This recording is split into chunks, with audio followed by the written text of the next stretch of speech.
Okay. It looks like there was a bit of an issue on the Streamlabs side too, because when I tried to opening it up, it was like, oh, we can't connect to the server or some shit. So how is it? It's still lagging. Are you kidding me? Come on, Twitch. How can you be having a problem streaming a game that's not even running on the same machine as me? Like what the hell? Ooh, Cutifly. Hmm.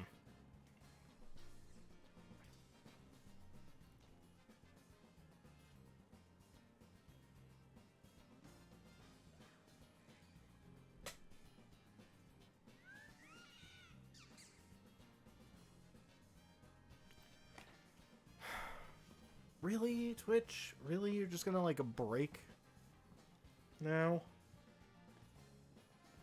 Lay that down for a second.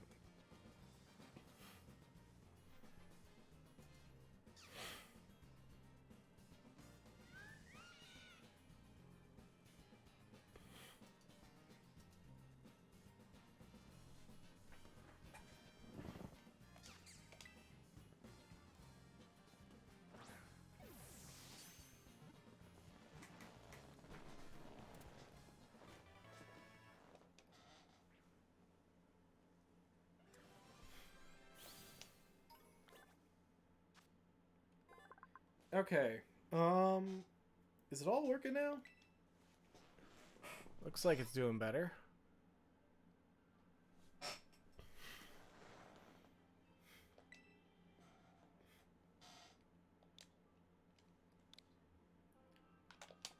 Into box.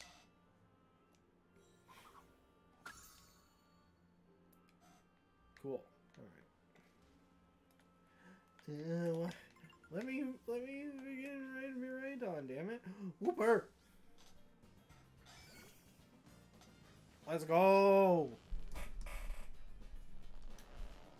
right, we're immediately catching all the new shit we find.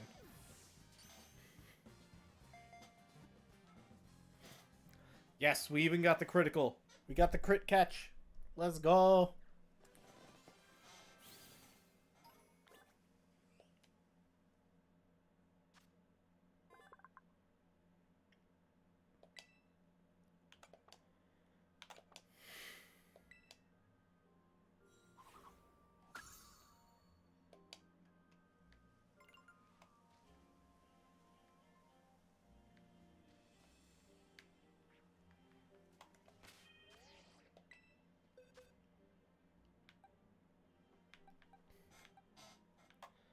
Let's go ahead and take.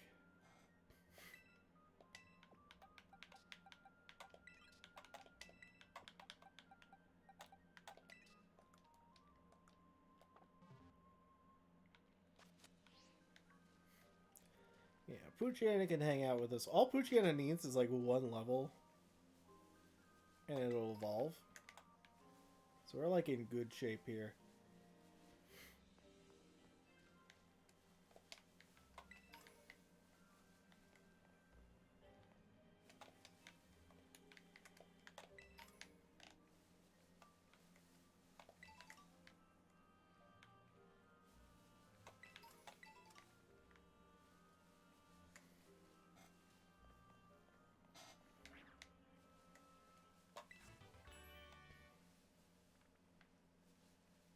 Oh, cool. We got a TM for Roar. That's neat, I guess.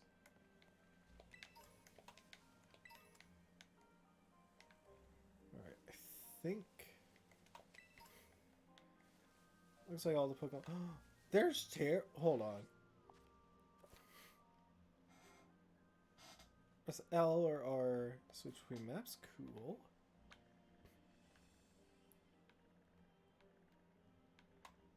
Oh, that's neat. Corfish! Corfish. Yes!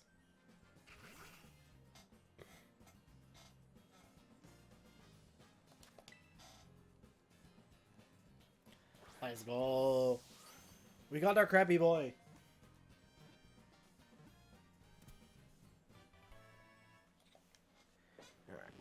And looks like Twitch is behaving. I will take that. We'll take those.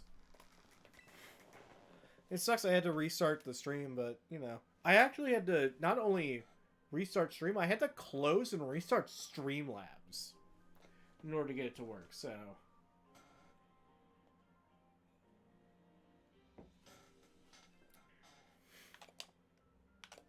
No idea what caused that.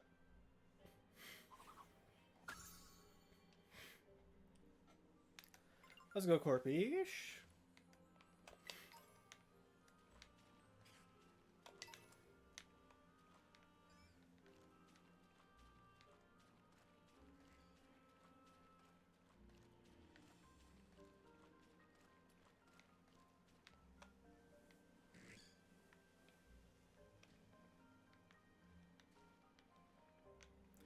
That's it. No! Cutiefly, go away! Ah. Fine. Air slash.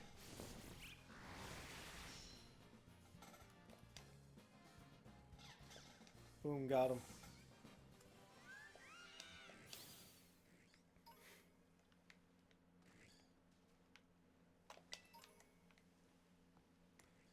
I'll go around collecting all the other stuff in it later. Let's continue the story a little bit. I was mostly just trying to look around for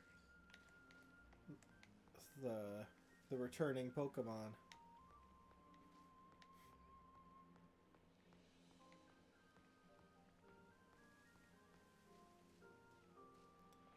Hold up, that's a TM.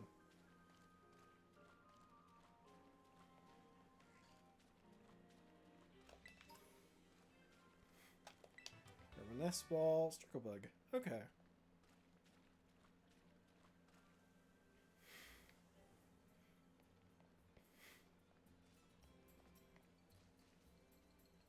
Oh, here we go. Bum bum. Oh, I've seen these two in the trailers.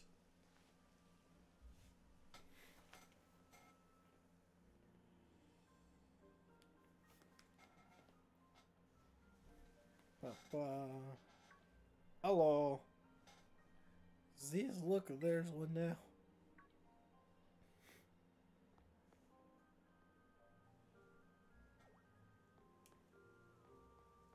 Hi. So you're one of those students who came from the Paldea region, huh? Yeah, whoa, way cool. Not really, these uniforms kind of suck. Hush, Kieran. I'm Carmine. Sorry, but I can't just let down to something like you wander into Osoi Town. If you insist on coming, you'll have to battle me first. Come on, since you want to make a battle, making this big fuss over nothing. Told you to hush. Oh, okay, I like her. Just ignore my little brother. Let's do it in a position, okay. Alright, good luck.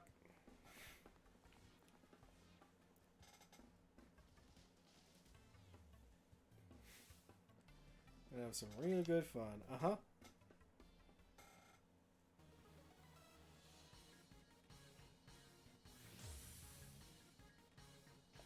That's by Pokemon Trainer Carmine. We got Pooch. Oh, really?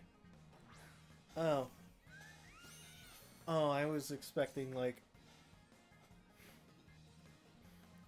Hold up, Key. Key to comment. For your first experience, get ready to eat dirt.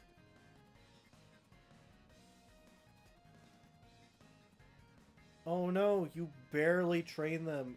How did you catch a level, like, 50-something Poochian out here in the wild and didn't evolve it into Mightyena? That's just like... I'm disappointed.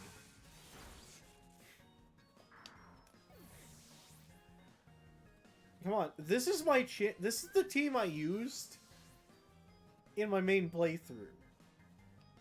And you're not being a threat to me. Minus that Poochiana. Ignore the Poochiana.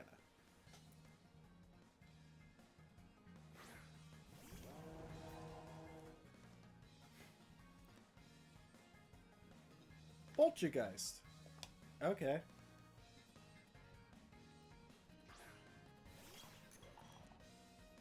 Hey, that's a new Pokemon. I wonder if we can burn it.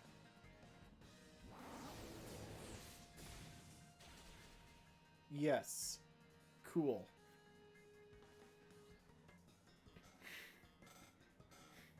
Oh, you know about type matchups, huh? Yes.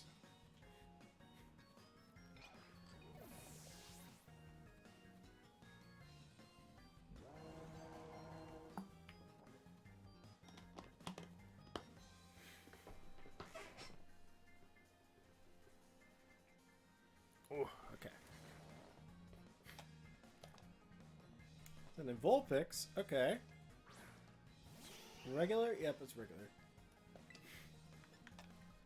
Okay, Earth Power.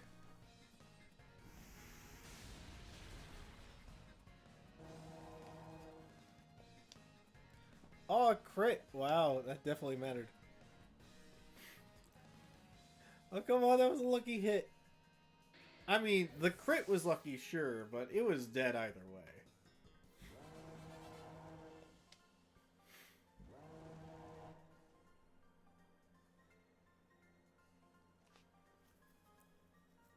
Who are you? The best. Oh, we got outbreaks in this region too? Yes. Wowzers, you went and beat my sis. I can't believe it. There's no way you should have been able to beat me. Fine, I guess you passed it barely. Uh-huh. Seems I got no choice. I'll let you into town, but only if you become one of my grunts and do every little thing I... Boy, what are you doing causing a ruckus out here? How... Here comes trouble. Come on, Kiki, we're out of here. But okay.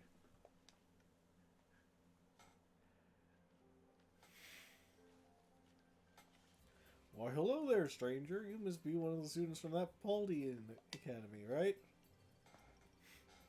I help run the community center here in Masui Town, and a fair few other things besides. I'll be looking after your group during your visit. I hope those two kids weren't giving you any grief just now, were they? Nah. I don't really know what to do with the two of them, especially that Carmine. Always been a handful, that one. I apologize if she gave you a hard time. What's that? A member of your group fell ill down by the bus stop? Better get over there and give them a hand so they can make it into town.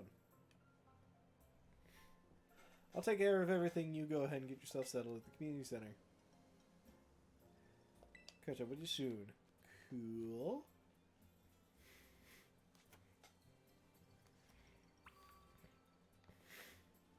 Alright, we got mass outbreaks. Oops.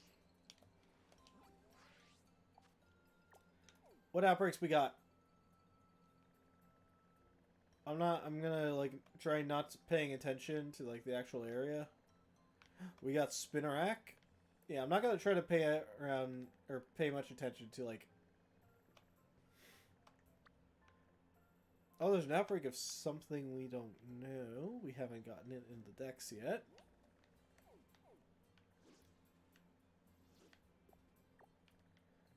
Looks like it's... Is it really just two? There's only, like, a couple?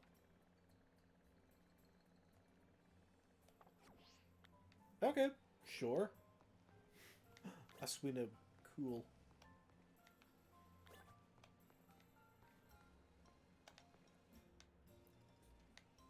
Oh, hi. Hey, there's this Pokemon Sire. Are your Pokemon tired and needing a rest? Yeah, I'd like to heal them. Okay, I'll take them here for a second.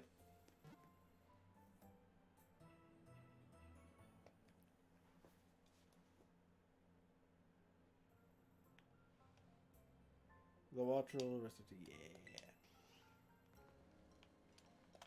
New DMs are here.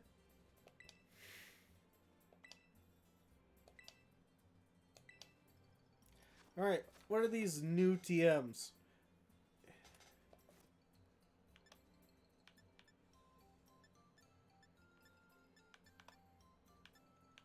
Is it gonna demonstrate what the new ones are? Because I don't remember what the old and new ones are.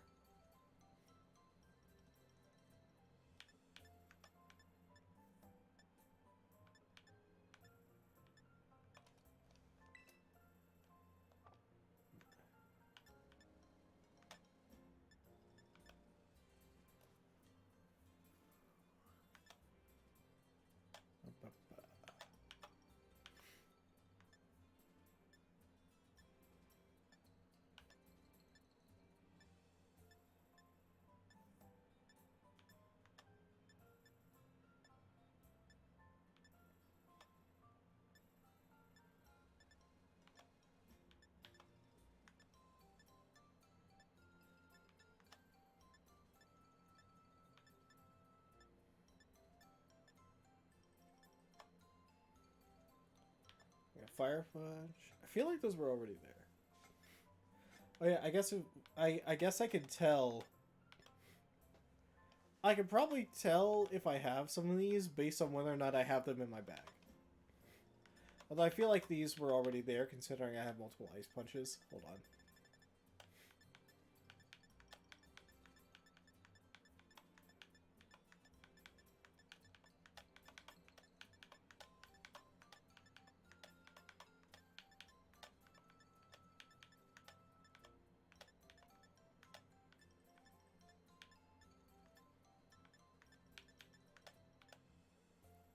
Psychic Fangs? I feel like that one's been a thing. Yeah, because it requires, like, Veluza and Mass... Okay. I just don't have a Psychic Fangs TM, apparently.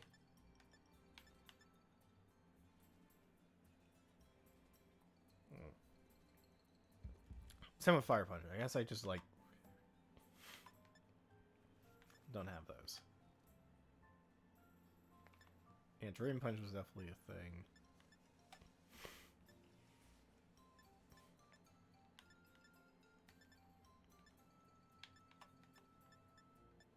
And said new TMs, I'm not seeing any of these new TMs.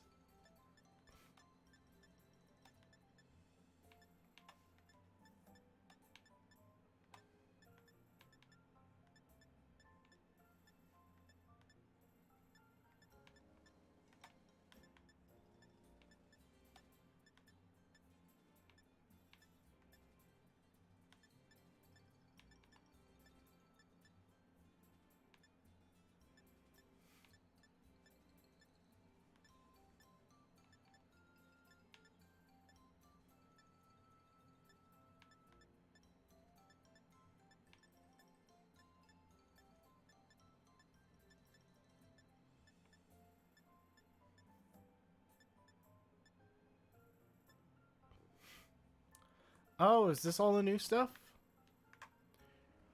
Yeah, it's got to be because it includes some of the new things. Okay, so we got Haze, Spite, Sand Tomb, Toxic. Was Toxic just not a TM before? What? Gravity, Smackdown, Gyro Ball. Super Fang, Bug Bite, Knockoff. Really? Huh. I don't know why. I could have sworn getting Knockoff on Pokemon wasn't that hard.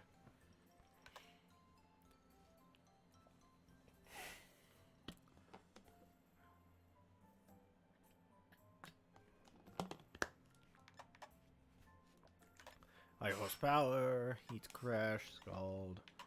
Oh, Scald's back. Nice. Oop. Ah. Things are getting caught on wires. Okay, we're good. Let's do a speed. Solar Beam, Uproar. Burning Jealousy. Grassy Glide. Yeah, that's the one I heard. Is back.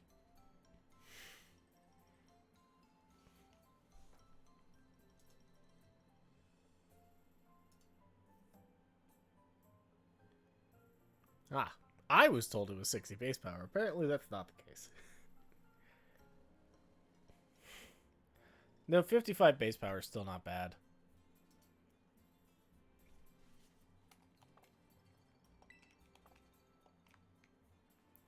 Alright, let's go.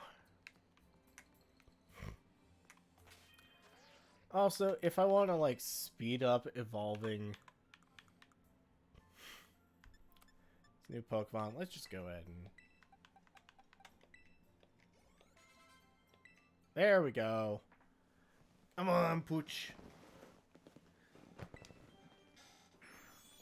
Become the mighty Anna you were meant to be.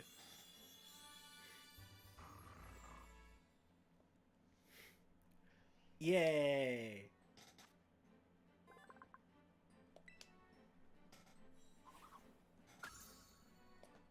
Sweet. Alright. Sure, you can learn Snarl if you want.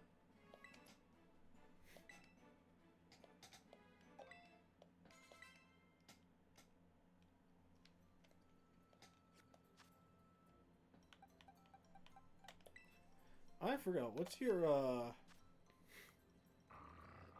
You intimidate? No, you're quick feet. Interesting. Eh, not that big a deal. Alright.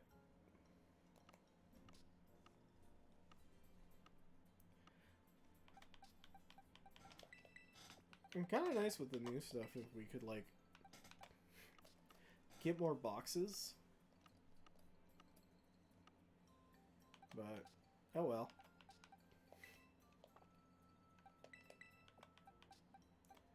Let's get the Whoopie Boy in here. Ah! Wrong thing. Or a girl, this one. It's a Whoopie girl.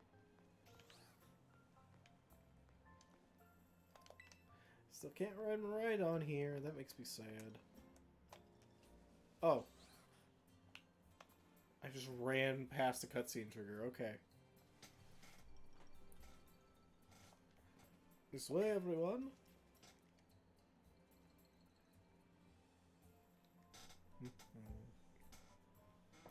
Only one for fetcher and caretaker. Well,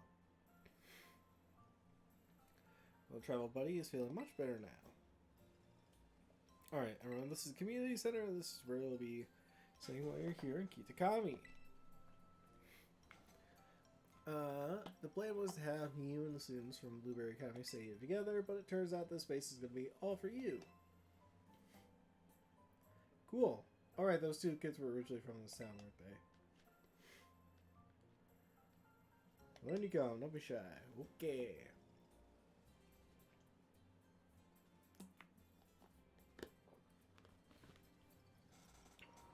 Wait, so are those two the only ones from Blueberry Academy that showed up? Oh, no need to worry about your shoes or anything. Uh-huh. Okay. If they're extra dirty, just try to rinse off the worst of the mud using the washing station by the door. Cool, cool.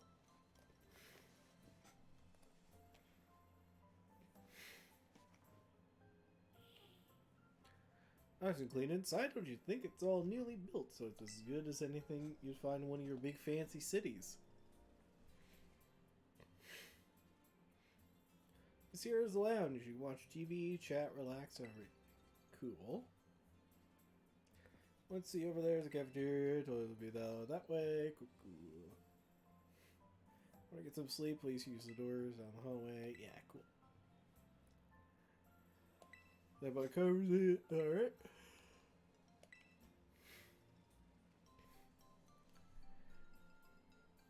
Do you have anything to say to the staff?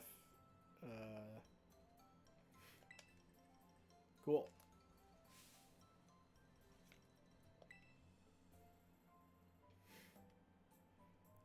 Well, a bunch of Bloom students, I can already tell you're going to be wonderful visitors.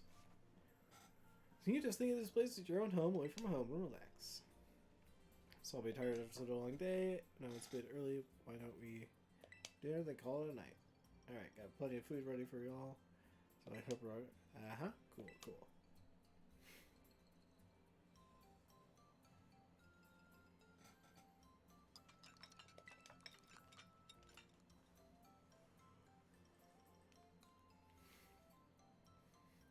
Where you spend the rest of the evening as you like in the community center. Oh, cool. Okay. Stay too late or might oversleep. Cool. Alright, quick thing. For one, I'm gonna make a statement. There is no legroom on this bed. How are you supposed to sit here? Are you supposed to, like... are you just supposed to sit, like, sideways on everything? Like... I don't get it. Alright, real quick. I have to use the bathroom, so I will be right back.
I'm back. Sorry, y'all. I also had to grab a soft snack because I was feeling hungry. Hey, Tech. Aside from a snack here or there, I actually haven't eaten anything. Or no, I had like a meal. How it goes.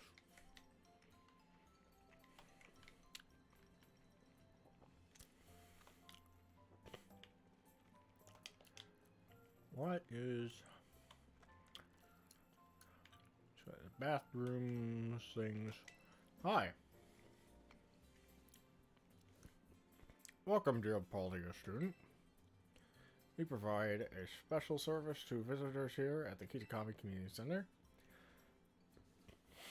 If you've opened your bag and whatnot while you've been here, you might have noticed that the theme of the upper and lower borders of your screen, some menus, that changes depending on your location. You want to change the settings.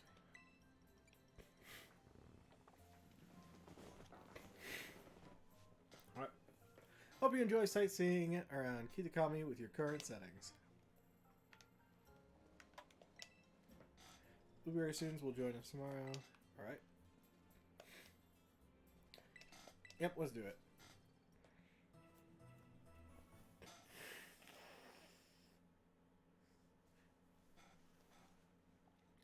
No, I see my display getting fuzzy. Come on.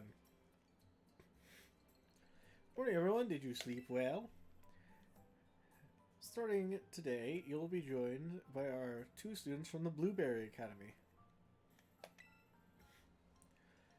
Come on, kids, time to introduce ourselves. Hi, I'm Carmine. It's a pleasure to meet all you outsiders, visitors from Polya.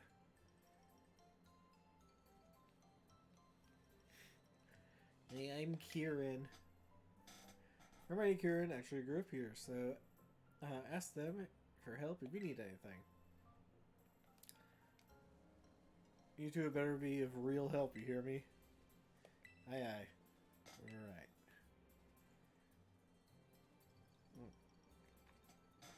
Alright. That's all. Why don't I tell you a bit about what we have planned for you?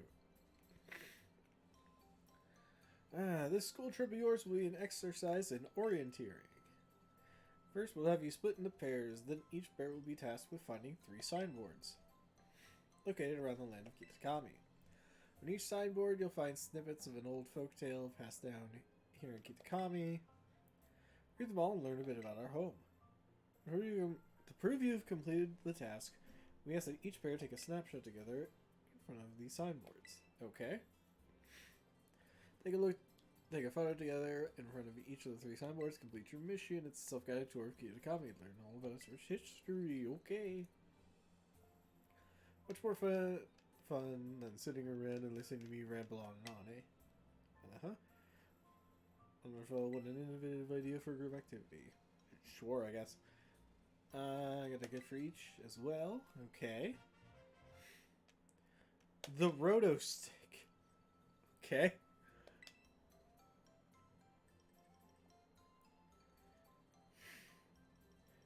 Oh, they gave us a selfie stick, but it's a Rotom.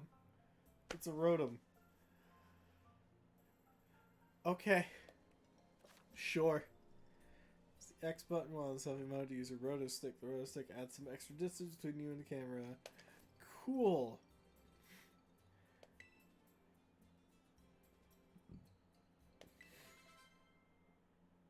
Eureka emote. Okay, fine. I'll take more emotes. That's cool.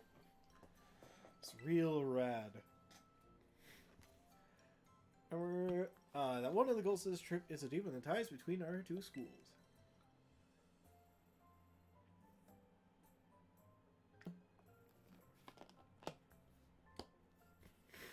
Seems like having someone who knows the area would be a big help. That being said, let's try to maximize the number of inter-school pairs, okay? Time to mingle.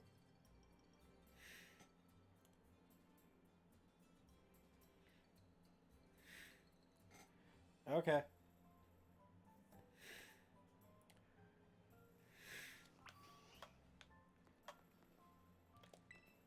Hi.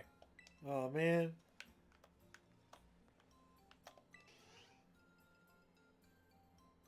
Hi. What's up? You're Otter or whatever, right? Yeah, let me guess. You want a pair One of us poor, lonely blueberry students. I really don't care. You're just so sweet, you go your way like that. What would we ever do without you?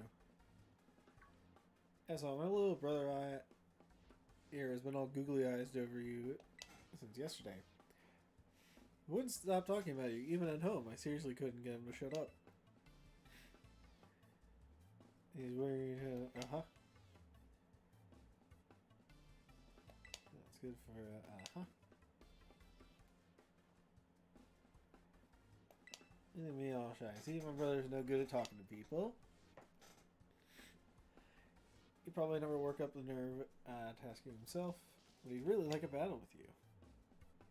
Sure. What do you know? Turns out you're sort of nice. This will make my brother real happy. You have Kiki? Others says he'll battle you. What? Alright. Wowzers.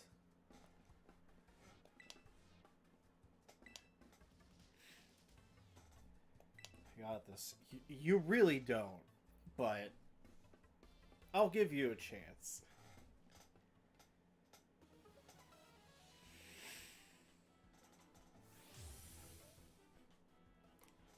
Come on, Trainer Kieran.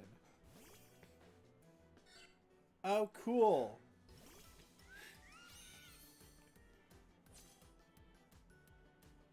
What's your levels? Wowzers, I can't believe this. I get about you. This is awesome.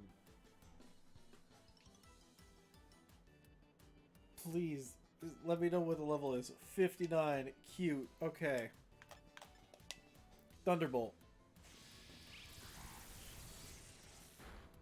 Yeah, I feel like my story team's just a little too strong.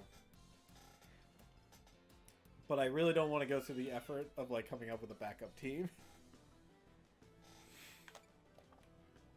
Yeah, we'll do that.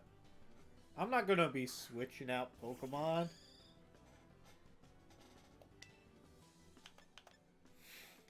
Full switch.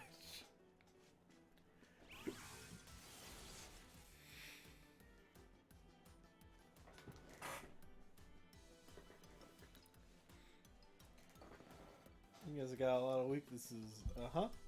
Sure. I mean, it is a Yanma.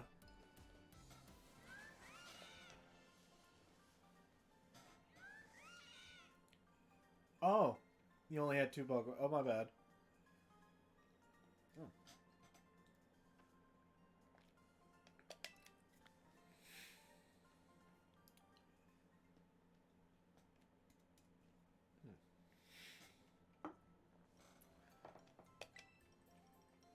Good show, nicely done. Nothing like a friendly battle to get to know each other. So canonically, like, the UVA students should know I'm a champion class trader, right? They should already know this. Assuming the game, based on the levels, the game is obviously assuming that we've, like, played the main story. We've played the main campaign of Scarlet Violet. That should be right? Like friendly battle? Yeah. Wowzers, you sure are strong. Uh-huh. They aren't half bad. Keys are nearly as strong as I am. Sure. I don't know about that. Look, all you need to do is evolve your Pokemon. Okay, that's... Like... You'll still lose, but it'll be better. This orienteering thing, we're supposed to group up in pairs, right? You go ahead and pair up with Kiki. Yeah. Well, no, just don't. Don't want. It's not like we can pair up, or you were the partner with some other rando outside instead of I. No, oh man, it's a bit of a bummer. They just chose random like students instead of at least like. They could have given like one of the other students like a name and personality. Instead, it's just a couple of like the default students. You know, it would have been fun. Like, just introduce a little extra character, just like on the side. You know.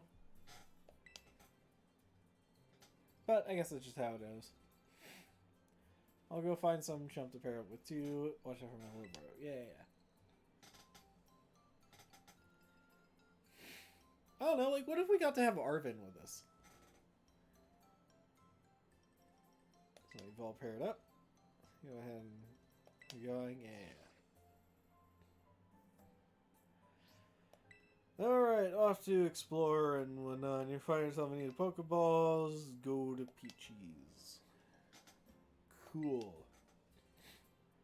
It looks like we should probably start with the signboard at Loyalty Plaza. That's out past the apple orchards on the west side of the village. It's close by, and I figure it might make sense to, you know, visit them all in order. We'll just get in the way if I stick too close, so I'll just follow you from a safe distance. Alright. Sure.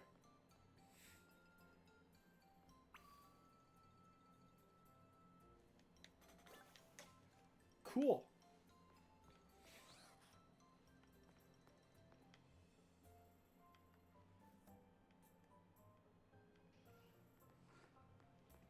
All right.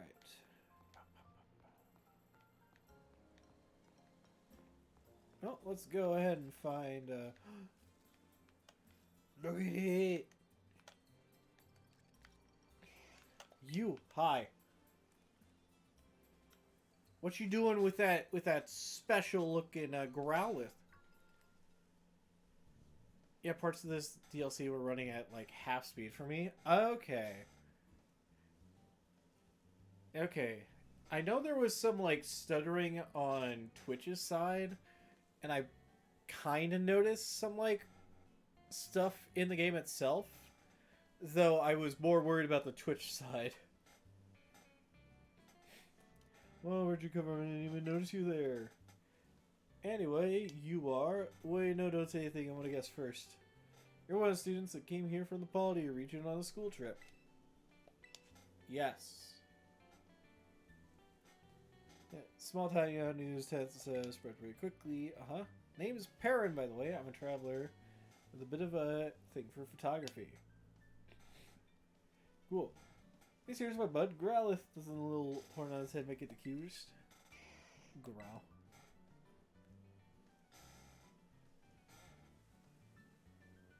That's, yeah, it's Hisuian. That's the thing. I streamed it earlier and my Switch was dying and freezing trying to play the game. Oof.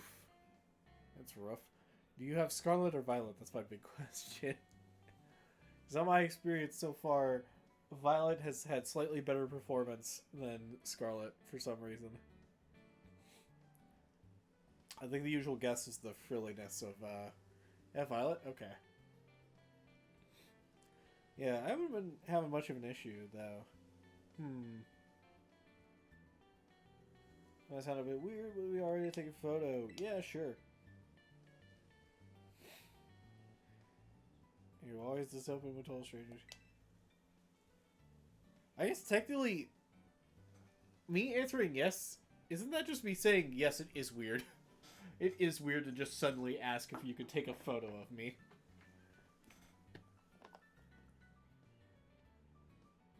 Oh.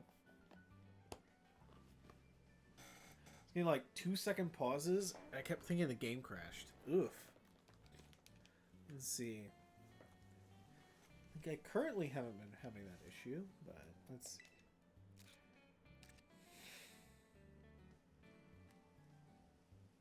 Got a unique vibe, you know? I like it. It's a bit different from what I'm used to. I'm gonna making this out my home base for a little while.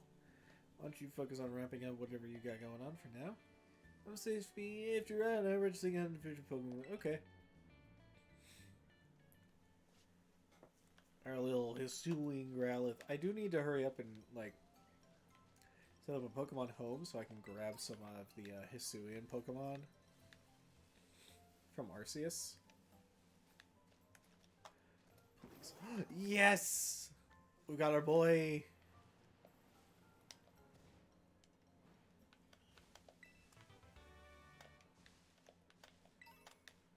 Alright, we can finally do what I wanted to.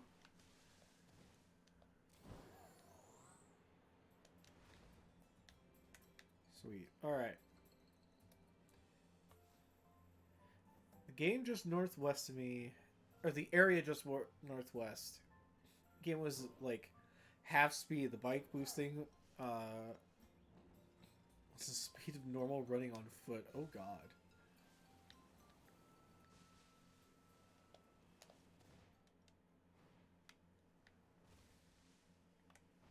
What we got hanging out around here? You're not new. You're not new.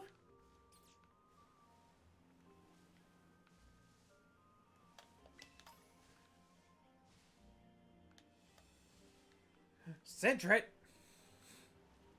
Is there another Sentret here? Yes.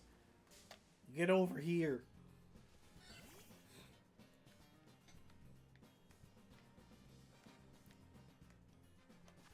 We'll just quick ball it. There's no shot Kilowattrel doesn't immediately kill it.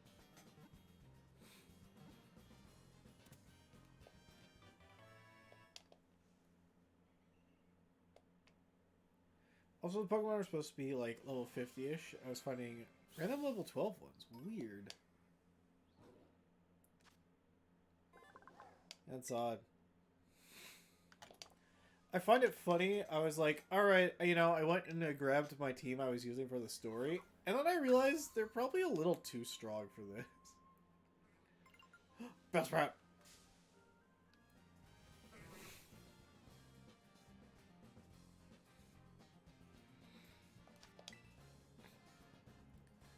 It is very weird seeing like level 50 base Pokemon, you know?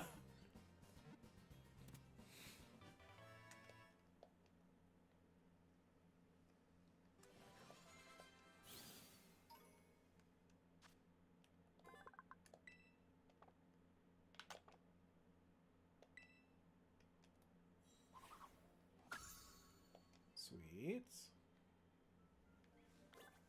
Well, I've got a bunch of rewards I can claim. That's cool, I guess. Oh, I need to keep an eye out for the frickin',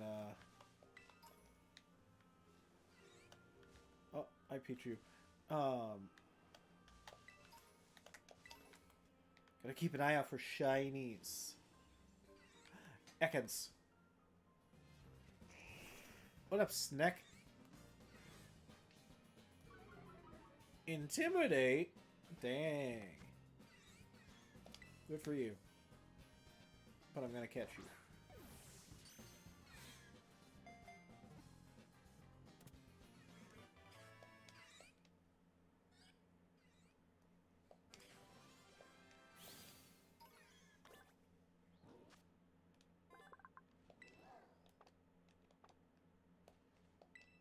Alright, the only concern I have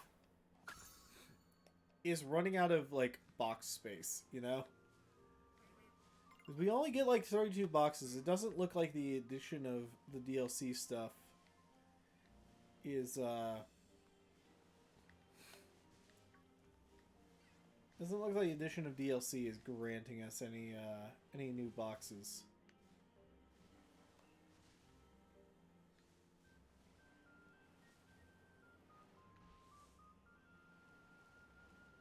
On box 29 right now? Okay, I mean, for me, like, there's a lot of cleanup I can do on the boxes. And there's still a lot of, like, open space. But I have some where it's like, these are dedicated to, like, special stuff. Like anything with a hidden ability or whatnot. I have, I think at some point I did start doing this, where I started doing everything in dex order.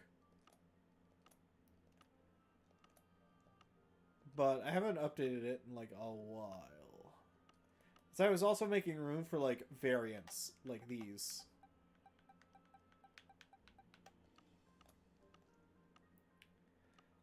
And then I was doing some, like, Pokebreeding for, like, competitive stuff when the competitive format was a type of format I actually cared about.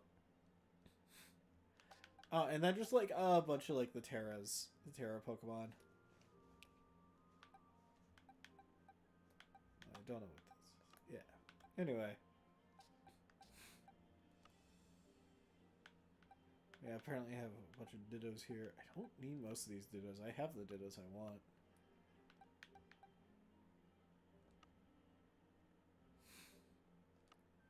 But yeah, I guess boxes like 17 are fine. I don't need these Psyducks. I can definitely release a bunch of them.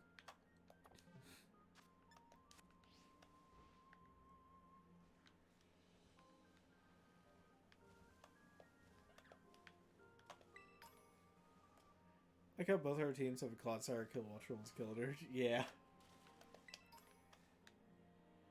Like, it's Clodsire. Freaking Paldy and Wooper, I gotta include that one. And I honestly really like Kilowattrel. Especially because mine's a shiny.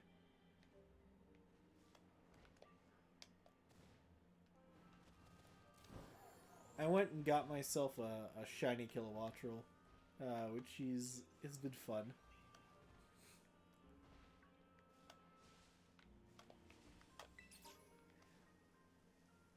Clodsire's been a disappointment, to be honest. Oof, rip.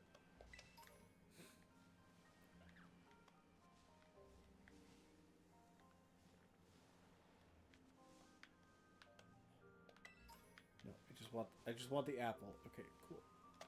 What's this? Dig.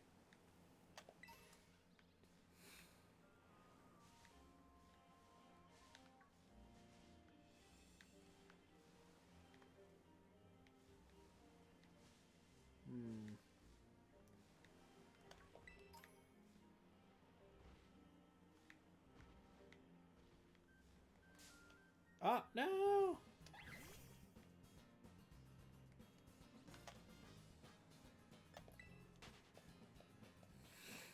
I have no need for you.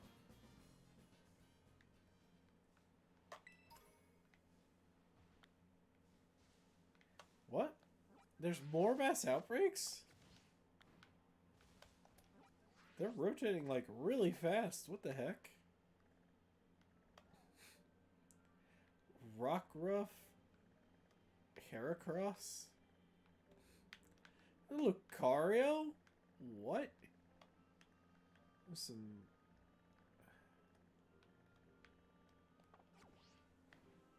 Wait, now I think about it, actually that makes sense. It is past midnight, so that probably plays a role. I also have a separate box for all my shinies. Though I think I'll start mixing the shinies in with the regular decks.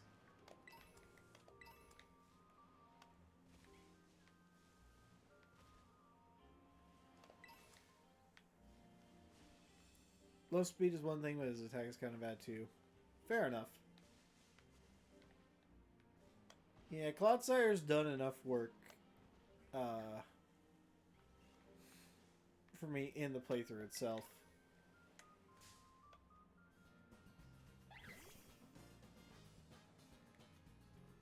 Oop. Yeah, I'm not interested in fighting you, Swoodle.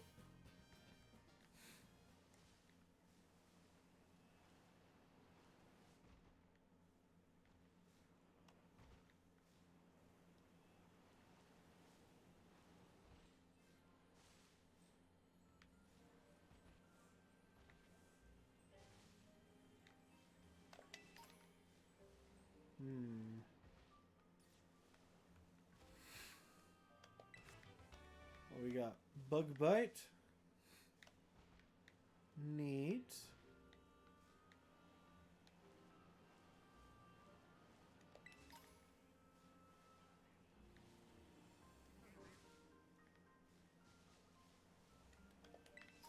Alright, nothing new so far.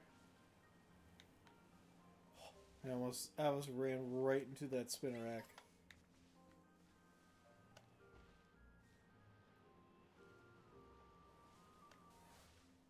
What are you, Pikachu?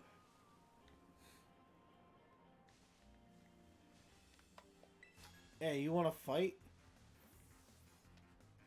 So you find loyalty plaza? Sure. Alright. You only have Poochyena. Rip.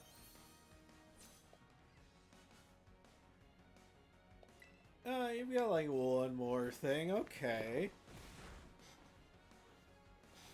Is that Sucker Punch? Huh. Oh no, you made me take some damage. What a shame.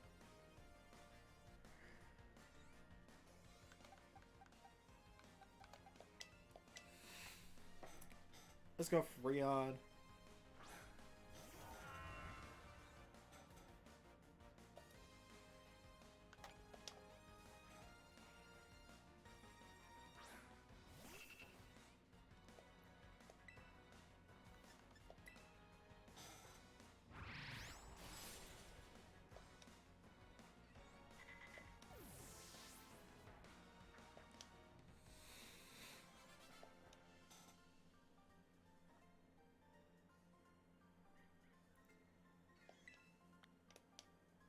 Oh, we got a good amount of money from you. Thank you.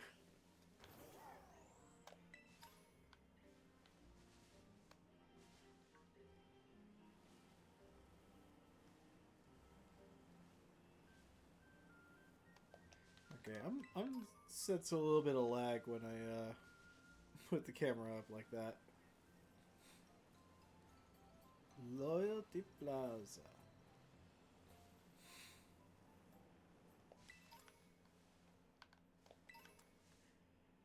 Alright. Rare candy. It annoys me that Game Freak won't intentionally won't increase the PC storage size so they can sell help. Yeah, that's really lame.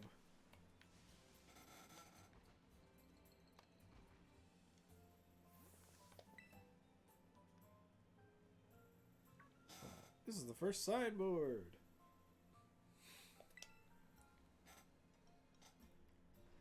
So was already this earlier? Nah. You good? I didn't mention that hangman. Uh-huh. You're supposed to read the signboard, right? Oh, I know the whole story, so go ahead. This area right here was slow for me. Okay. Long, long ago, there was a fearsome ogre in the land of Kitakami. The ogre made its home in the mountain behind the village, frightened all who ventured there. One day, the ogre came down from the mountain in a terrible rage, causing great fear in the village. Was by some stroke of luck, Okidogi, Mukidori, and Pheasantipity all happened to be there as well. Three Pokemon lay dead and the lives fed off the ogre and sent it back to the mountain. In admiration, the people of the village, bestowed upon this brave trio the title the Loyal Three. Their remains were given a proper burial, and statues of the three were erected around the site. The Loyal Three monument is right over there.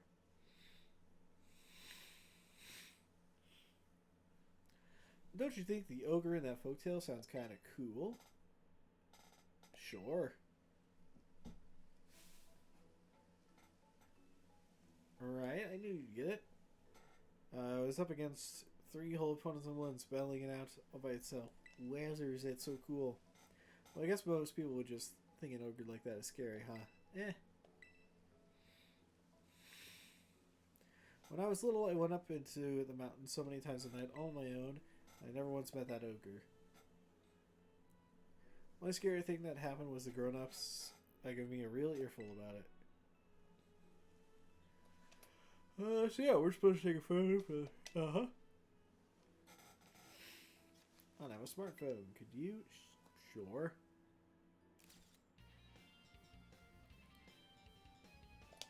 Cool.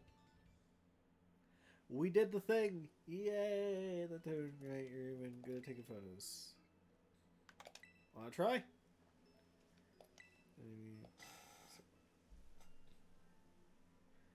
Yeah, I didn't want to have to come do this whole school trip thing, but, well, it might actually be kind of fun. I get to be at nature at my hometown and talk. Cool. I should set up a picnic.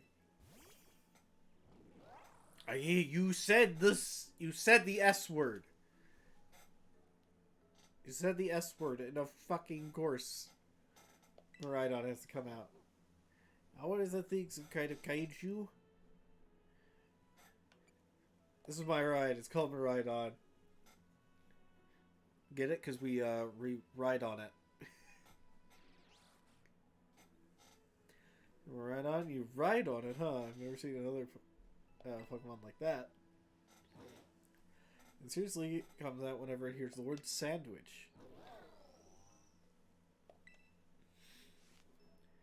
Never thought I'd actually get to meet such an awesome Pokemon. No wonder you're so strong. You're special. So next, we should go find the next signboard. It's on the grounds of Kitakami Hall. As well as first double back to town from here. Then there's this bridge across. There you need to climb on the mountainside. I'll hang back for now and meet you there later. Cool. Yeah, no sandwich. No sandwich.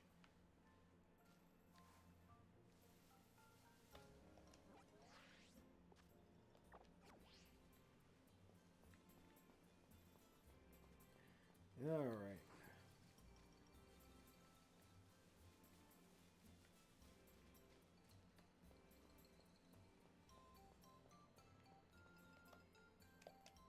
Oh, there's Julio statues.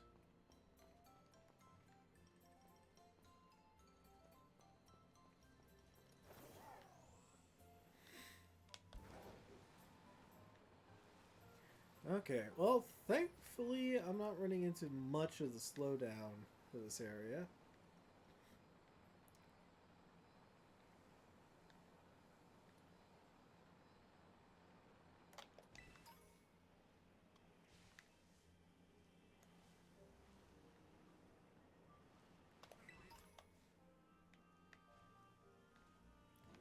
You're just a regular Bellsprout. The lighting just looks a little weird.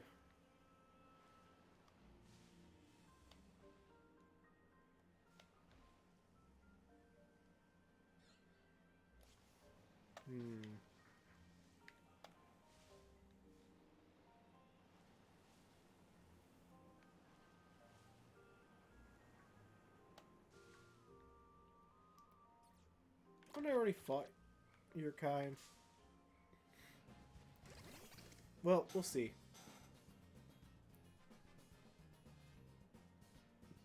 I guess I don't have a grubbin. Alright, get over here. Well, you know, I think it's because it kind of looks a bit like Snom. I think that's gotta be it. That's why I'm confused.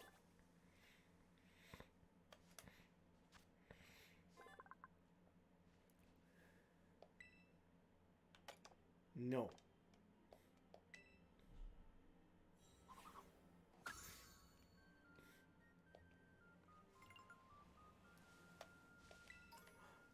Oh, more Pico. Pecco. I wonder, can you survive a Volt Switch? Yes, you can. Good for you.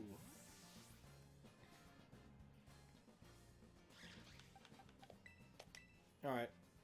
Claudia, get out here.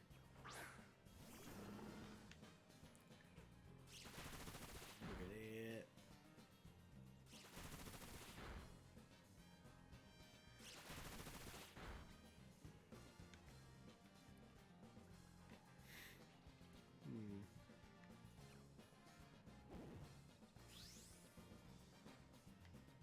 Oh, you transformed. Good for you.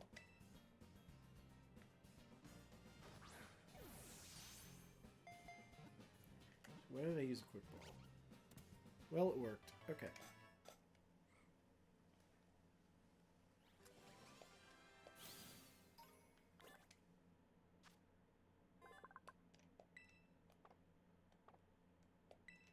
Okay, hold on. I saw something. Please stop taking too long.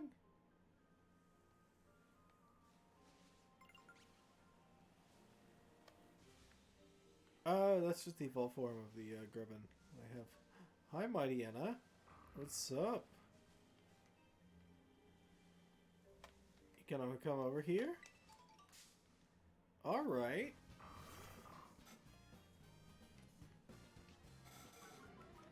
Intimidate. Good for you.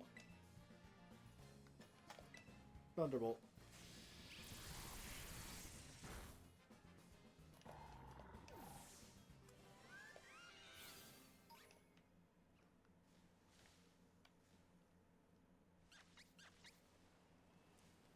I wonder if I should have only... Maybe I should only use one of my story team members. And the rest I can build up a team, yeah, the rest I can just build up a team of, like, exclusive for this region. Which, of course, means I'm going to pick Applicator. But first, let's explore Pit War. Oh, main Fu.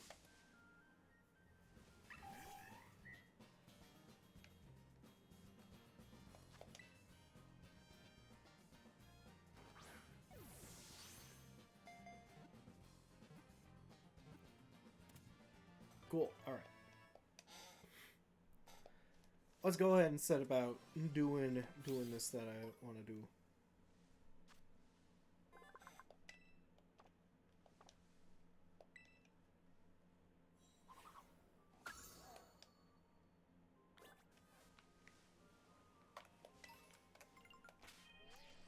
All right. Boxes.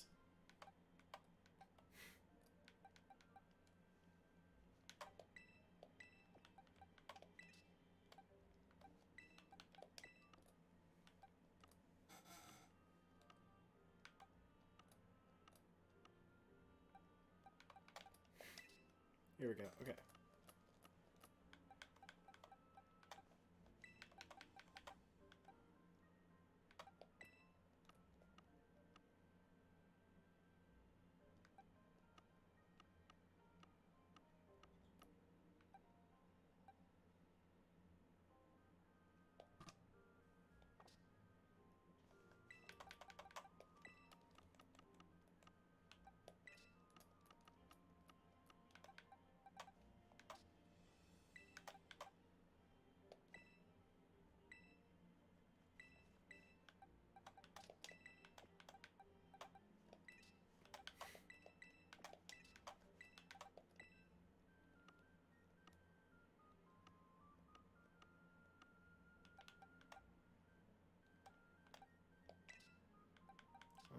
Oh, conveniently Mighty Anna's here. Cool.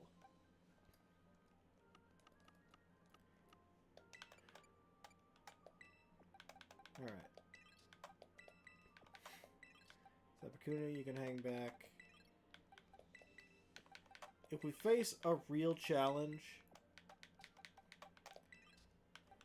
then I'll call on them to join. But for now, we have no need for that.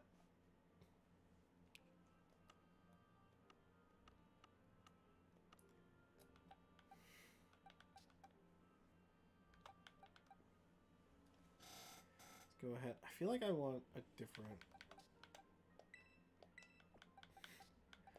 I feel like I don't want this Mighty Anna because of the quick feet. I'm not interested in that.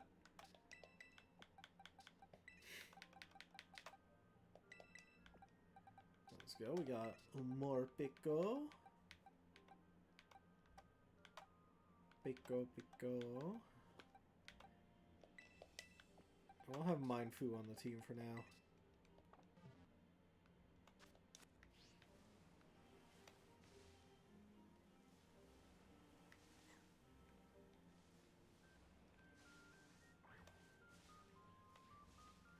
What a Mighty Anna.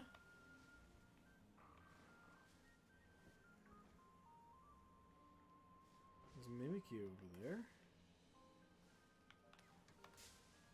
Ah! Pikachu! Come on. Earth power.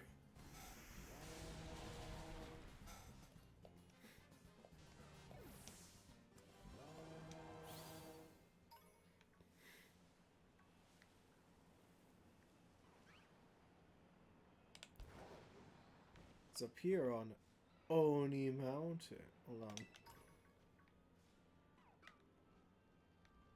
Oh god. There's just a bunch of Houndours hanging out. What's up, Geodude?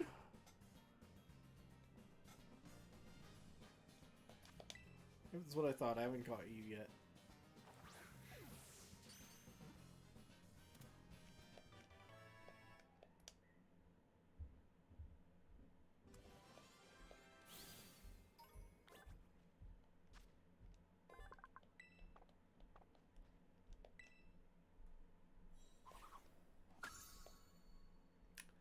Cool. No! Rockruff, how dare you?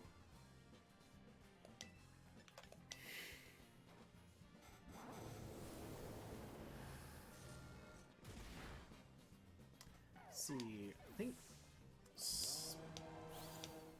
we didn't have Spoink in Scarlet and Violet, right? Well, we're about to see. Okay, we did. Good to know.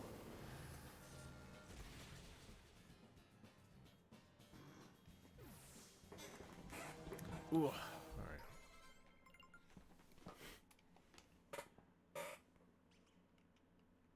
alright. Whooper's evolving!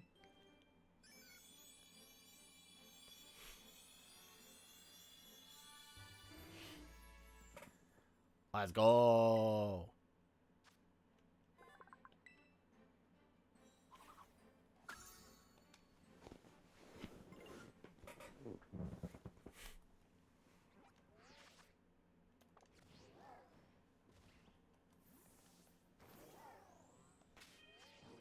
Here we go. This is what I was looking for. What's your ability? You're damp. That's a bummer. But not that big a deal.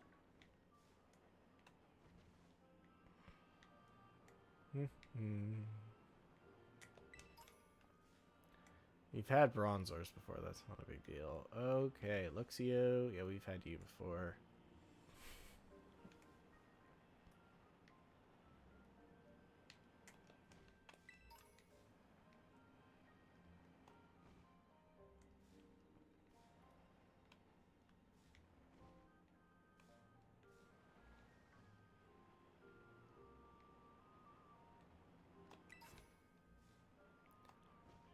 Ooh, Slugmalava. Neat.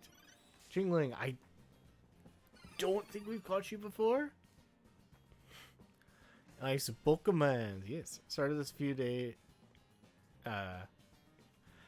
It's in like 20 quote-unquote new mons. Nice. They tried to shiny hunt for a coughing yesterday for a bit, but no luck. Oof, yeah. Yeah, I was it actually like it was like 5 days ago or so. I shiny hunted for a Shellos in like the main area in the base game, and then when I realized I could buy this, I haven't touched the game since I like bought the DLC because I wanted to start it all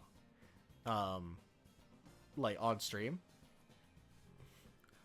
But there's some new stuff here I definitely want to be shiny hunting. Like Poochyena and or Mightyena. Like I really want to shiny hunt those.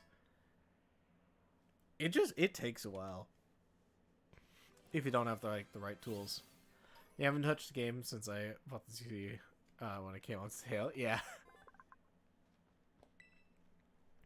Honestly, like I kind of stopped playing the game after I lost interest in like the competitive format. I just slowly was like, I didn't really have too many people to talk about the competitive format, and then they just started adding like a lot of the legendaries and stuff, and I kind of just lost the charm for me. Especially now, like one of my favorite of the newer Pokemon is still like, still has a pretty solid niche in the current like competitive environment, which has been making me kind of want to like build a team for like the current competitive format. The only problem is I'd have to like put so much effort into getting the legendary Pokemon necessary to compete. So it's just like,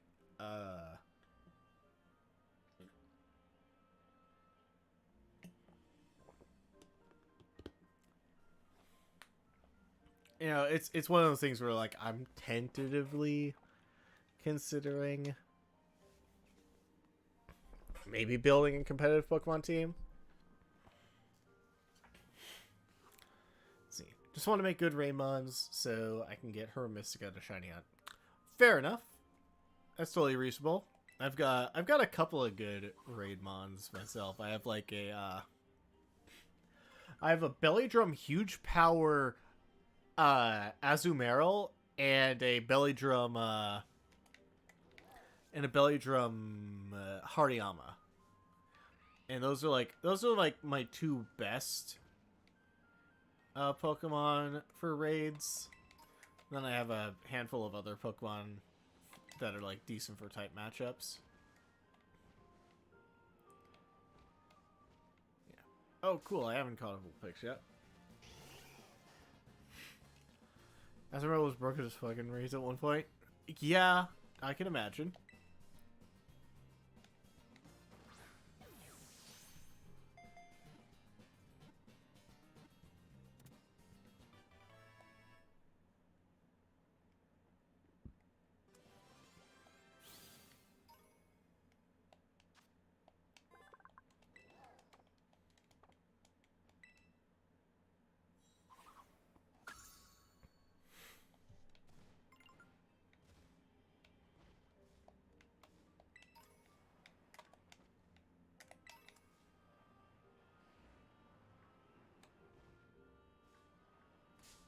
No!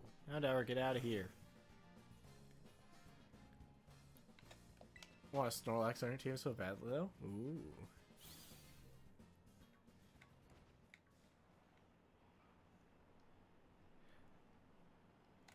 Yeah, Snorlax is in this expansion, right? Not the second one. So I think it's I think my Lotic over there. My Lotic is in the second one. Yeah, it's in this expansion? Okay, cool. Oh, cool, we got a ruffian here. Oh, coffee. Neat.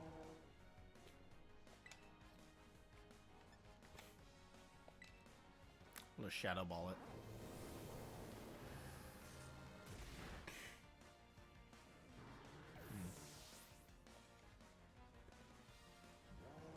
Haven't done the story much. I visited the first signpost. And then I decided I was gonna ride around a bit.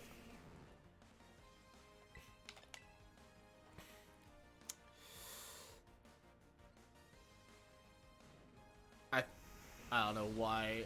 Oh, I think I had assumed it was gonna be at the bottom.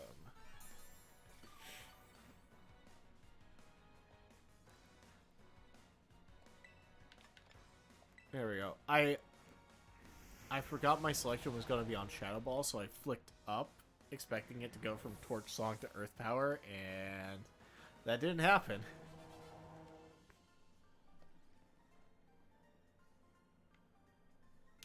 We were supposed to battle. Sure.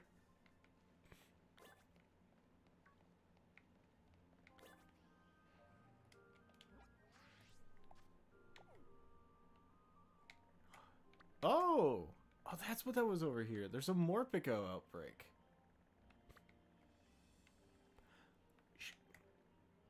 Should I shiny hunt Morpeko or just keep doing stuff?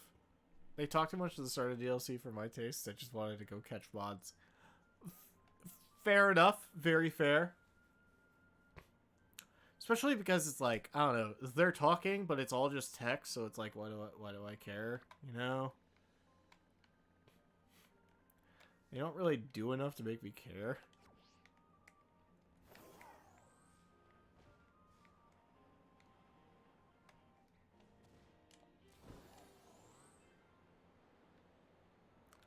Is it just me? It looks like the areas where you're not supposed to be able to get to, like that, like these trees and whatnot, they remind me of like the backgrounds or the environments in like Wii Golf.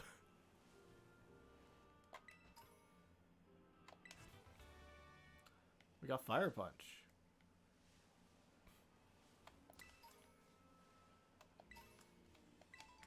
I should use the backup team a bit.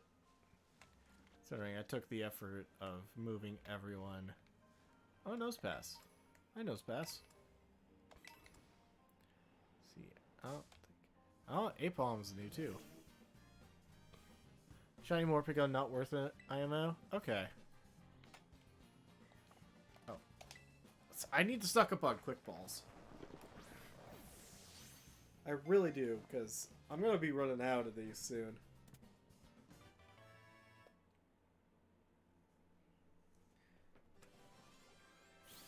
Only mill changes slightly color-wise. Ugh, that's the worst kind of... I hate that. That's the worst kind of shiny.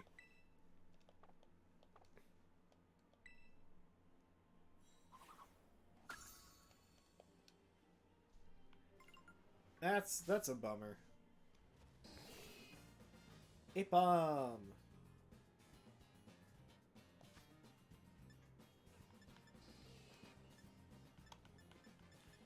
I'm gonna see if I can catch you in like a normal ass ball. I hate green shinies like full green. Fair enough. I think they can work, but it's understandable.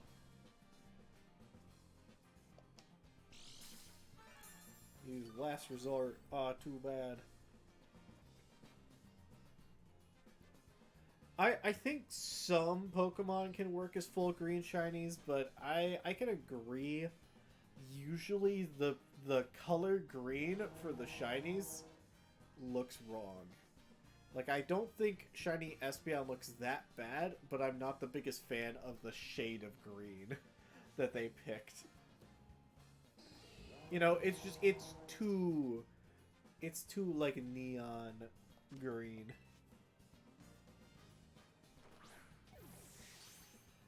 But I'd rather like a Pokemon be obnoxiously different looking with like its color than it being like, oh, we shaded it slightly different. Like, you know, a shiny should look noticeably different. You know, like, as bad as it probably would look, I would take Garchomp shiny to be the same color as shiny Espeon. You know, because at least it would look different. Shiny Garchomp doesn't look different.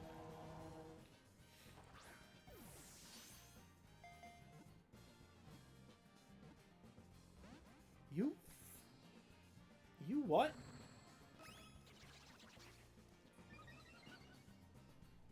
Most painful hurt. Shiny Tandemaus. There's a difference in the shade of white. True. Yeah. Tandemaus is rough.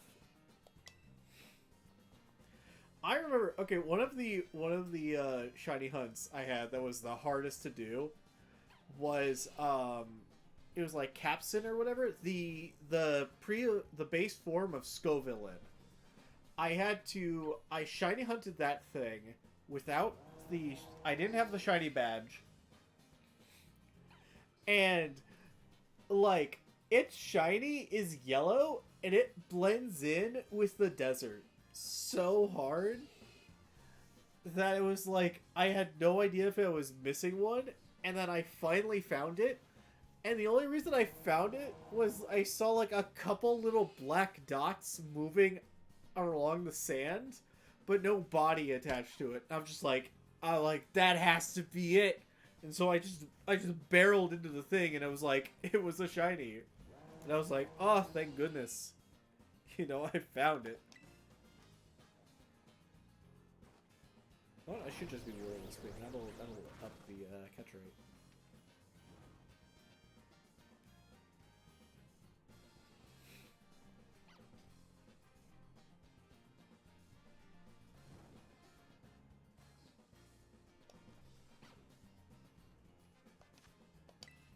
Alright, there we go. That should tip the scales just enough. There we go.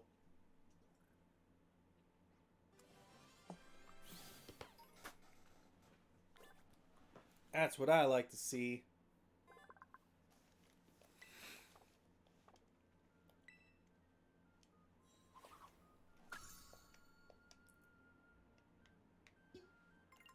Oh, timber. No! Hey, Bob, how dare you? Earth power. Get buried beneath the depths of the earth for your arrogance. How dare you? Okay, where would Timber go? Timber! There you are. Get over here.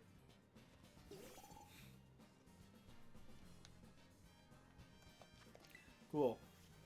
Now, are you going to be cooperative and get in the Ultra Ball? Yes. Okay, good for you. You might actually get to replace Mindfu once Mindfu gets a level up.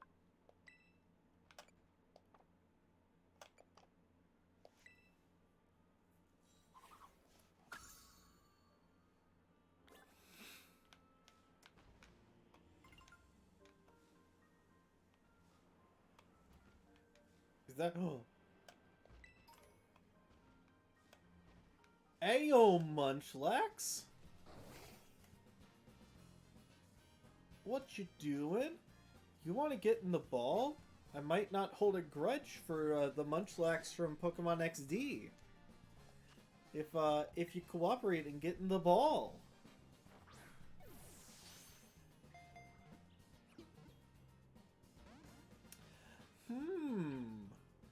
You want to be like that?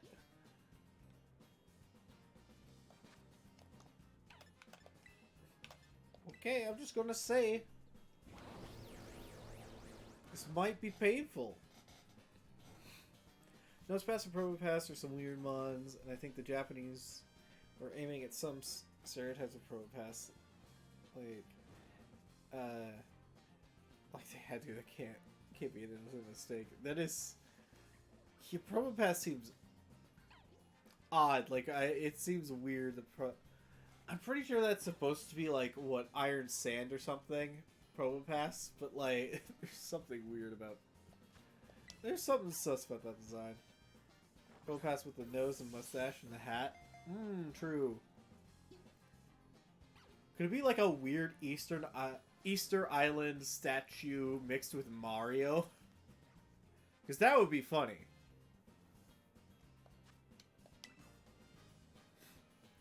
But yeah, I don't really know much of the like lore behind that.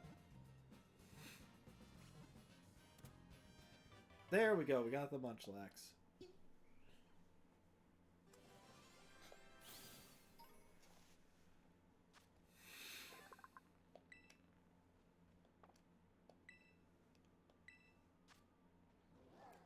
Nope. No one else has evolved yet. Oh wait, I should have replaced Morpeko actually. Morpeko doesn't evolve, so we might as well.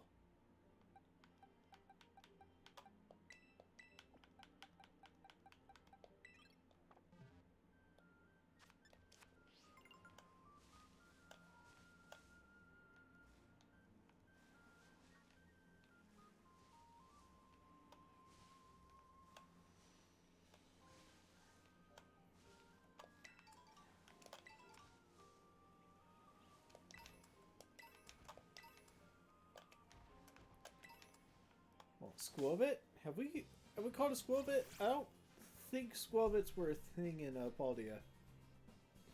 Never mind, they were. Okay, I'm just dumb. I just forgot.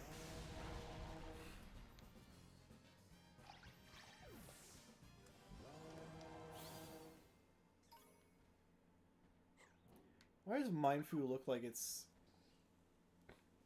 Like its normal pose looks like it's in the middle of doing the Macarena.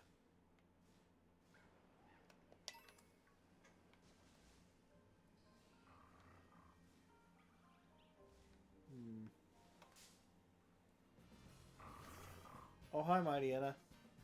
Yeah, I guess I'll fight you. Oh, you have Intimidate? Okay, hold on. I might catch you.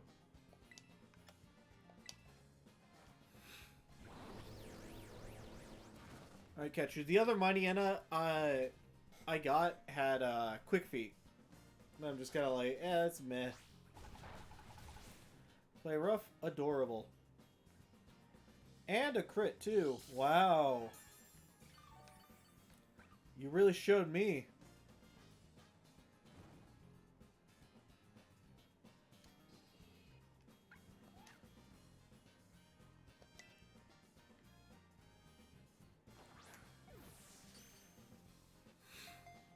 There we go. Easy.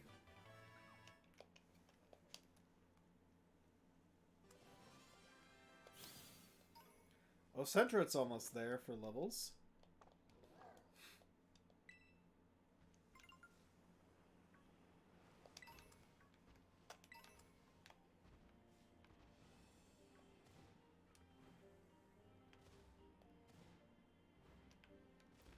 That's what I thought. You can't. Wait, hold on. I'm not about to give up that easily.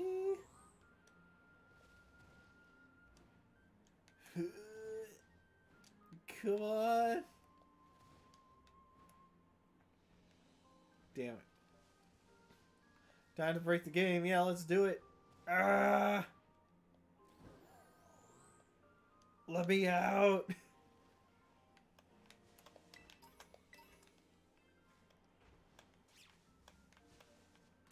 No. Ah.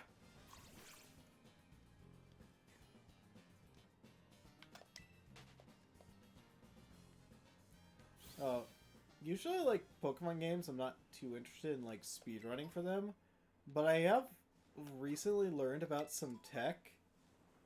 There's some speedrun tech in, like, the Pokemon Sapphire and Ruby games that sounds so so broken in an amusing way, I might give it a try. Because normally my preferred way of playing Pokemon is, you know, either casually like this, for like the new games, or Nuzlocke. That's like my preferred ways of experiencing Pokemon. But there's this funny thing with Harbor Mail in Pokemon Sapphire and Ruby that just seems kind of fun.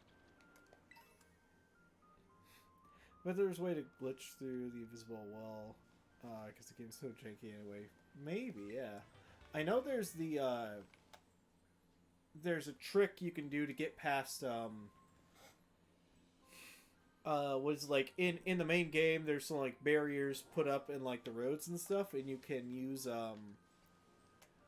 you can, like, strategically initiate battles in certain ways, that'll end up getting, what was this? Ew. Try that alone. What was I saying?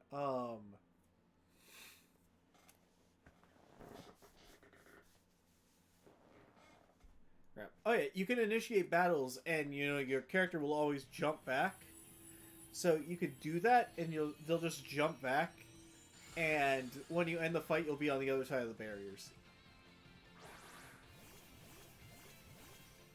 That's like the main bit of jank I know.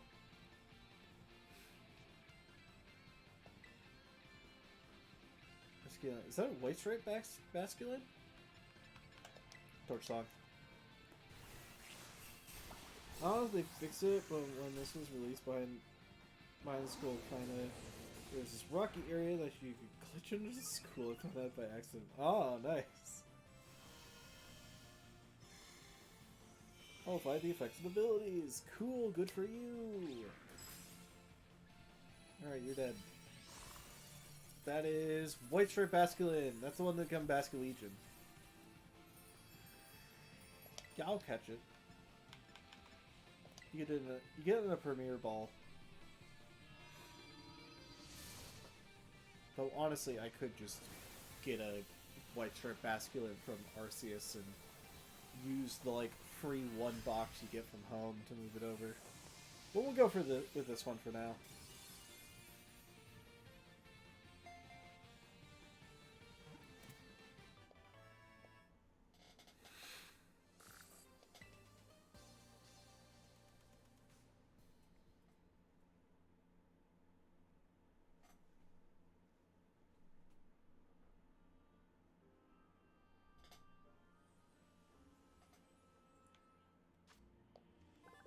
Sweet. Got the white stripe. In the box you go.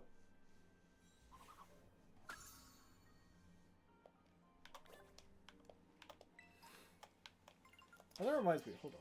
I need to do something.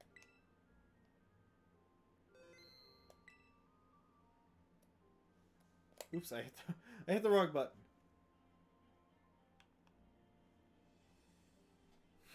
There was like a mystery gift code, I remember. I'm gonna go ahead and do it.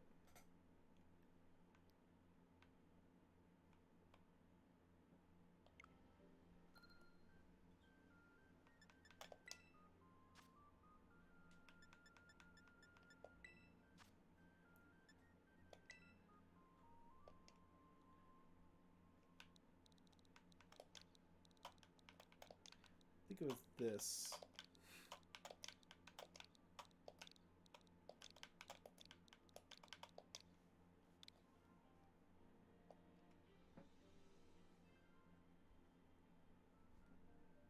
For gifts, yeah, there it is.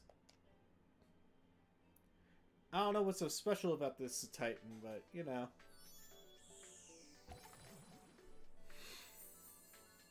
Oh, that's right. It comes with like a badge or whatever. The marks things.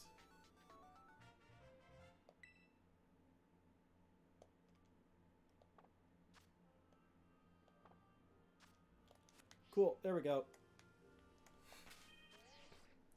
Also, oops, Munchlax is still burned. Rip.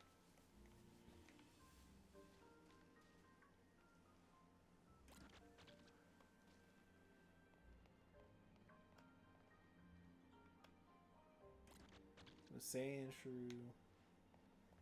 Check out that biome later. Let's go ahead and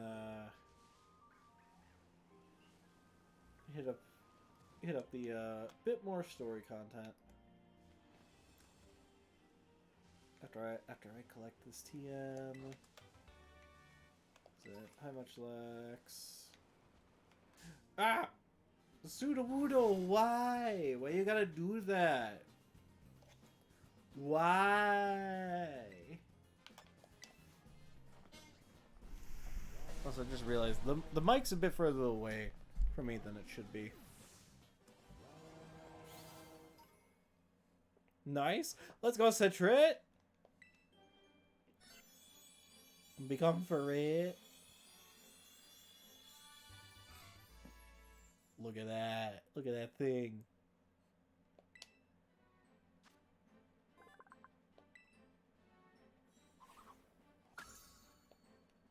Fantastic.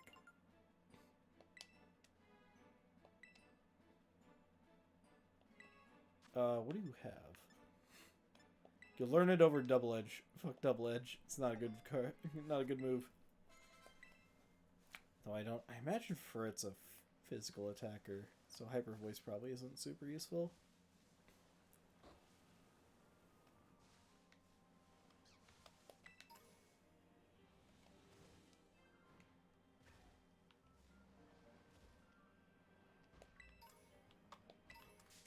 Ah, no!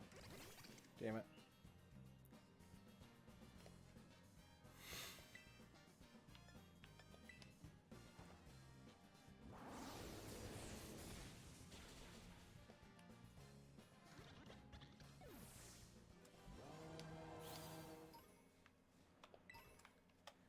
Okay.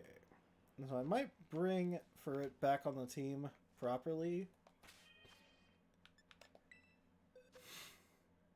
But for now, Furret's gonna switch with someone else to gain some levels. Actually, first let's use a Firestone. Should have one of those, right? I should have a Firestone somewhere.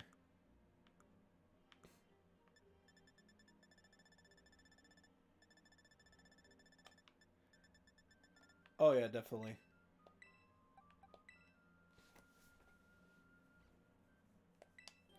Yeah, let's, you know, we're just getting the Pokédex upgraded a little bit. Sweet. Good for you, Vulpix.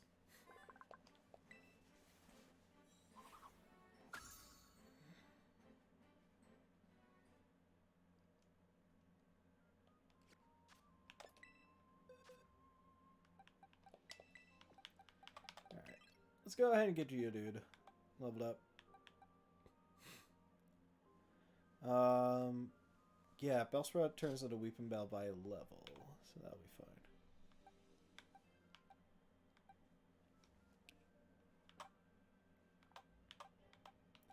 Oh yeah, anyone got solid, like, stats?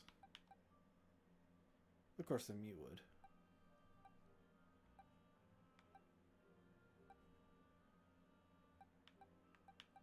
Well, there's some that have, like, decent stats, but everyone else is usually just kind of mid.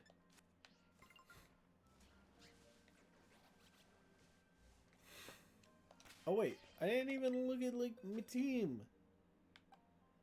Yeah. No good on Spadif, that's a bummer.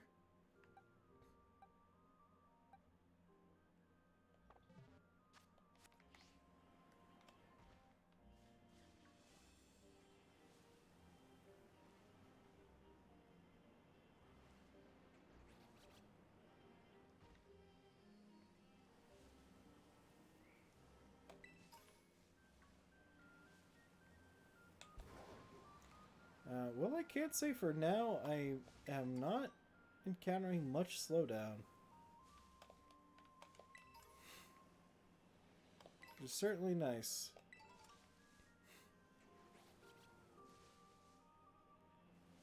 Well, I say that, but there was definitely some slowdown there. Right there.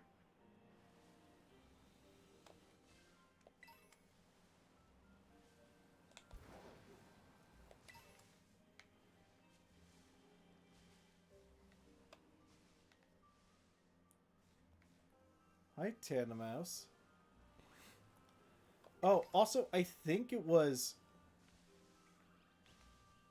So if I remember, the Tandemaus shiny, it's the same color white. The difference is, if you look very closely, these regular Tandemaus have a blue shirt. Very slight blue.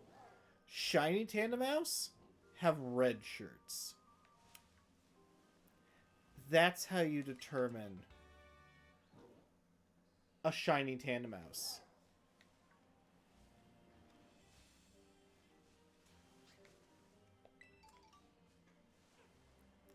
Yeah, it's not great.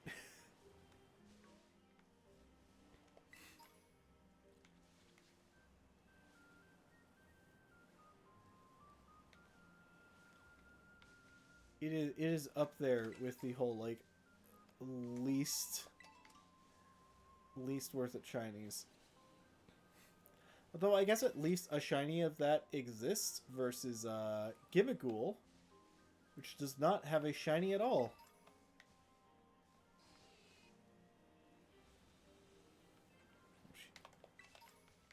Make it interested in you.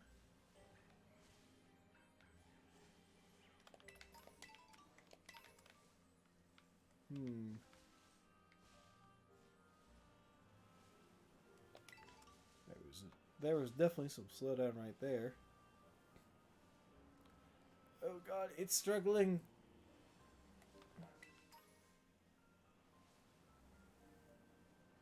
Oh my god, I jinxed it. I was like, oh, it's behaving perfectly fine, and then it broke.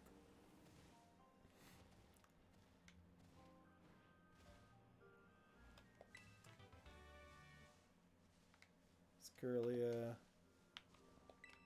Squovit.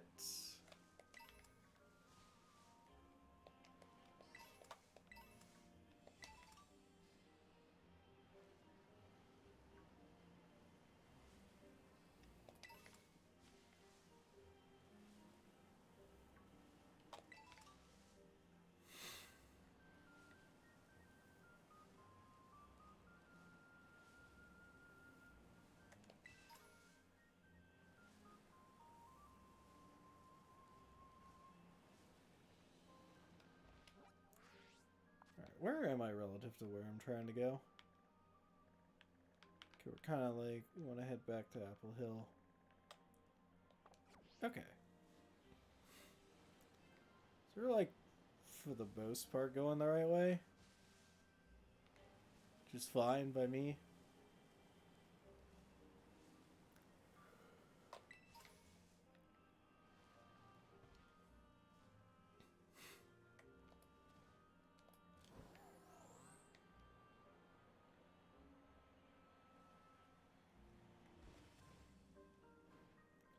It does seem odd to me that, like, the whole Hidden Treasures of Area Zero stuff is, all involves you not going anywhere near Area Zero. But I assume the story is gonna explain that for us. Like, it's probably all, like, Area Zero Pokemon that... Oh, shit. Yeah, it's probably all Area Zero Pokemon that, like, left Area Zero. Probably. That would also explain why there's all this Terra stuff. Oh, hi, Applin. Wait. Wasn't there a new type of Applin? Like a new Applin evolution?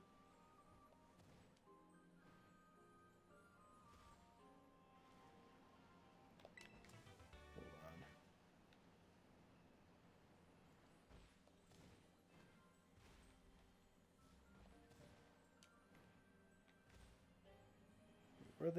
Where'd the Applins go? What, do they run? Cowards.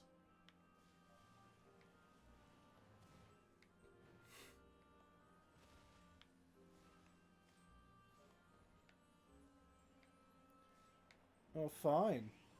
And what the... Why? How did I touch you?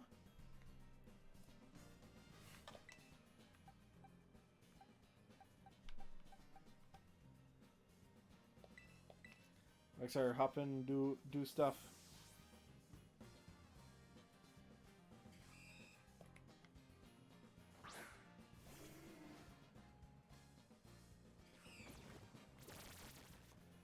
Secret web, good for you.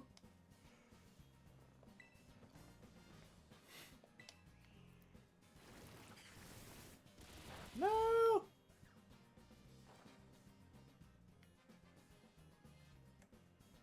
Spirit avoided it. Damn. Fine. Earthquake! It's gonna resist it. Yep. Damn it. I knew it was gonna get poisoned. Fine. Earthquake again! Frost poison, dang.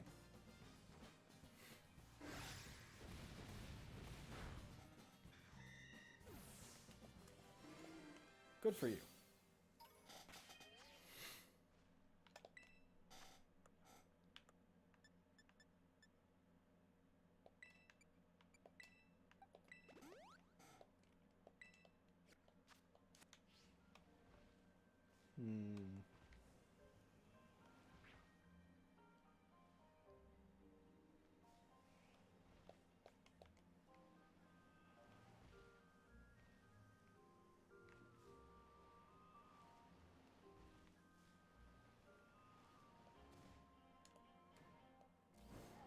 Oh, it's it's chugging a little bit.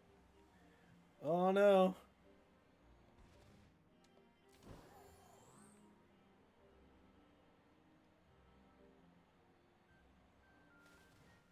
Oh shoot. I'm starting to feel tired, darn.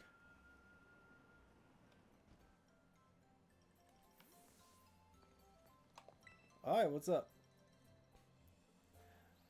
Let's do this outsider, I mean a totally ordinary guy, okay.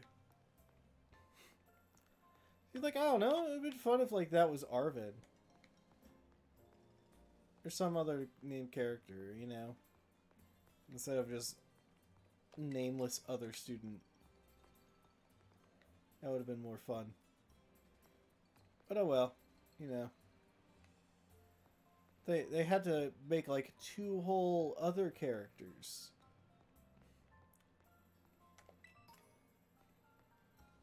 Hi. Oh, a whole lot going on in this town, is there? That's exactly what I like about it. Cool.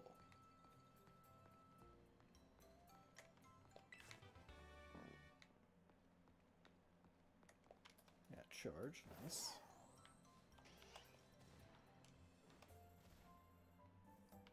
You know, what if we had Team Star people? It's Bush bumping, hello. Those emotes are cool. I don't know anything about what those emotes are, but I like them. Hello, hello. How are you doing? Welcome in. Whoop. Okay, what are we looking at here? Pollywog! Pollywog, get over here.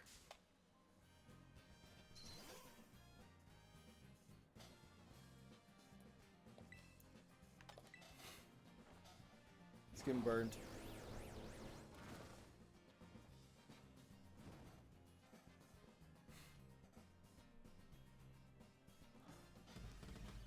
You know, I've really been slacking on like adding new sound alerts and stuff, but I really should.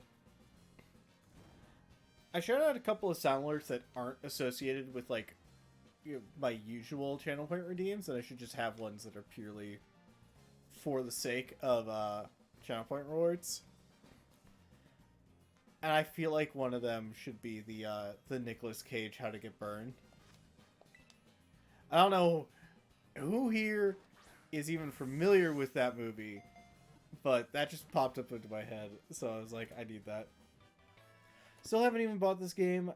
Just don't think it looks good. It's like Pixelmon and Breath of the Wild made together in Unity. Fair enough. It's fair. Doing lurky mode, cool. If you're gonna lurk, it's all good. But yeah, that's fair. Pokemon Company should really be able to, like, and Game Freak really should be able to make a better put together game. That is definitely understandable. At the same time, I bought it because I didn't really, like, I'm not all that bothered by graphics and other stuff. And when I was playing it, I really enjoyed it. I still really enjoyed the game. But I completely understand if, you know, if you're just like, if you think they should be able to do better. And they should, so.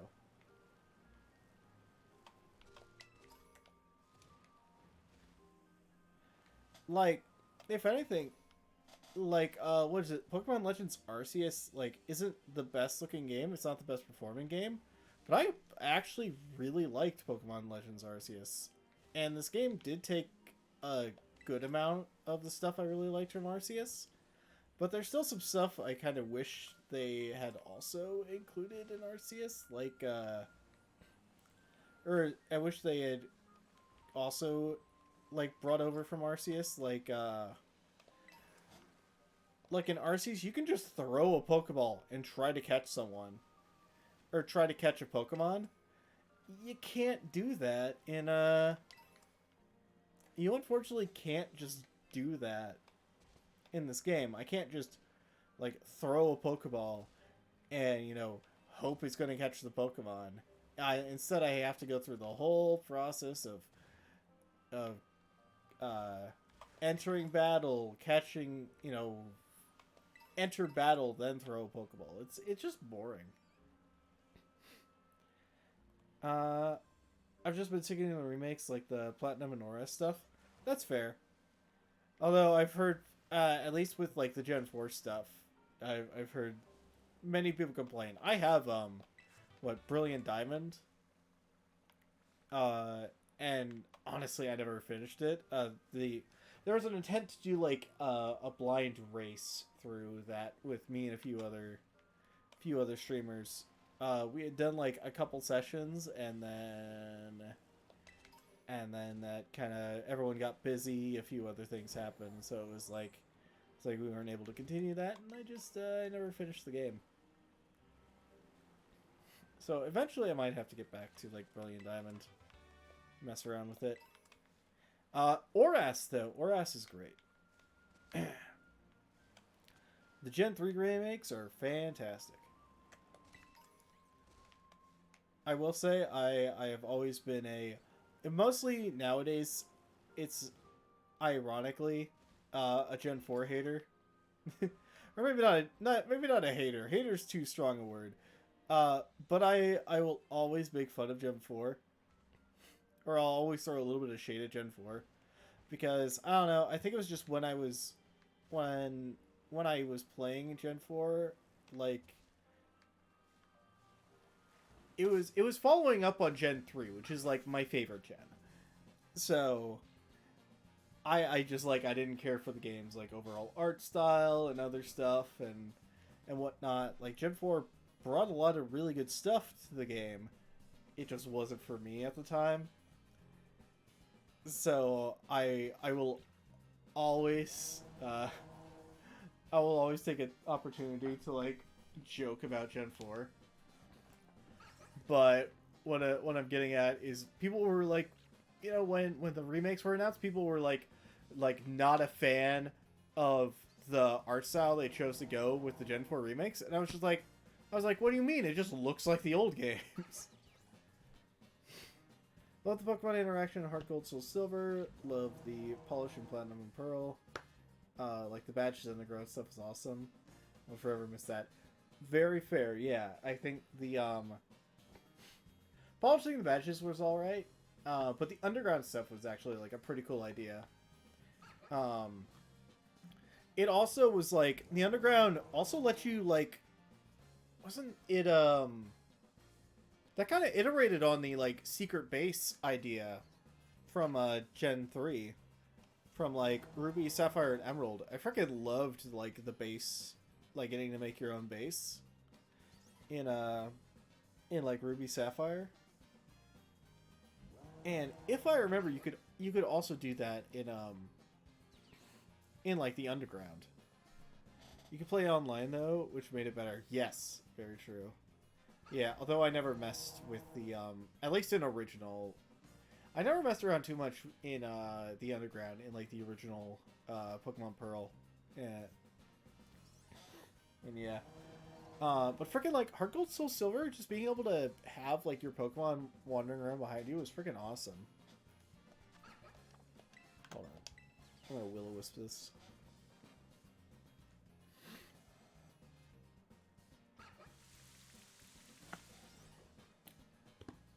But yeah, this is my first time touching this game in like a while. I guess technically I came back like a week or so off stream to like see what I could get with the game, and I was able to like pick up a couple mystery gift Pokemon, which is cool.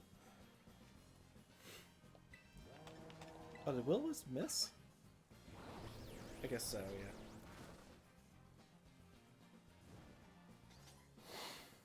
Collecting those leaves for the Pokemon Heart Gold Soul Silver was neat. Made your Pokemon feel more special, made you want to bond with them. Yeah, I feel like I didn't really ever explore that much of that stuff in Heart Gold Soul Silver. Then again, it's been a while since I've played Heart Gold Soul Silver, so I might not be remembering that very well.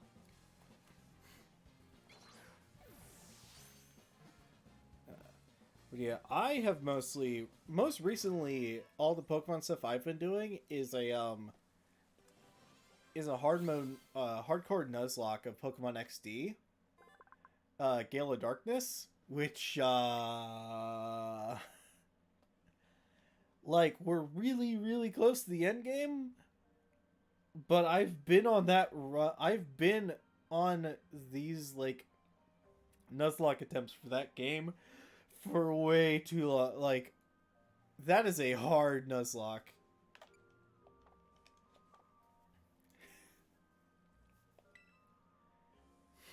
Shiny leaves. Oh, okay, cool.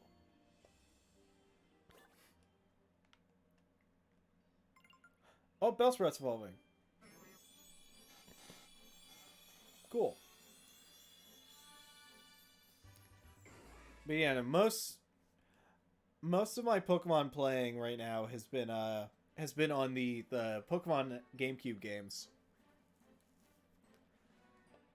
which are a lot of fun, a lot of great music. It's just to try and do a Nuzlocke of that has been hard, very difficult, especially with the rules I had given, like the rule sets I was using, or I guess am using.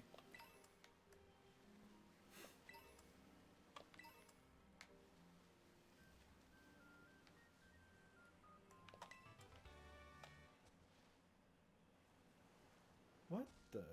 Oh, Lombre. I only saw Lombre's, like, the back of Lombre's head, so... I was really confused. Like, I thought it was a Skiploom.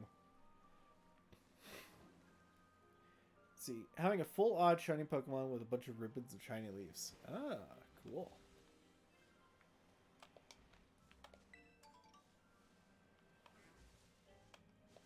Oh, there's an Ariados just hanging out. Cool. What's up, Ariados?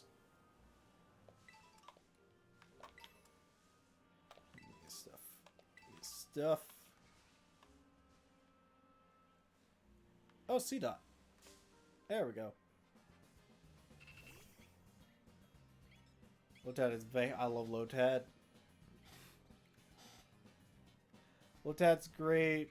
Lombre's alright. Ludicolo is awesome and made even better by the best boy of Pokemon Coliseum and Pokemon Gale of Darkness, good old Mirror B. Let's just Will-O-Wisp this. No, I missed. Can he get Rowlet? I don't know. Probably? I feel like I have a Rowlet somewhere. Yeah. I don't know. Actually, Rowlet's from, like, the generation I've never played. Was that Gen 8? The Alola region. Sun and Moon. I've never actually played Sun and Moon. Let's just throw a Ultra Ball and see how it goes. But yeah, obviously I could, like, Pokemon Home it or find someone to trade it, but I don't know. Okay. I know all the starter Pokemon are supposed to be coming to this game. I just don't know when. It's beginning of the downfall, in my opinion, but Rowlet is the most adorable boy in the world. Yeah.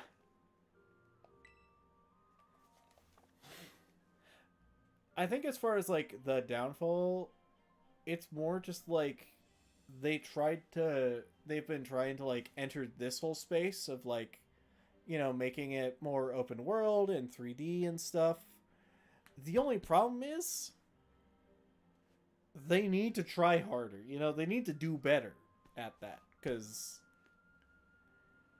like, I don't know. Like, I like this more open world way of, like, playing Pokemon and stuff. It's just like a shift in direction that I think they need to nail better, and they need to do better at.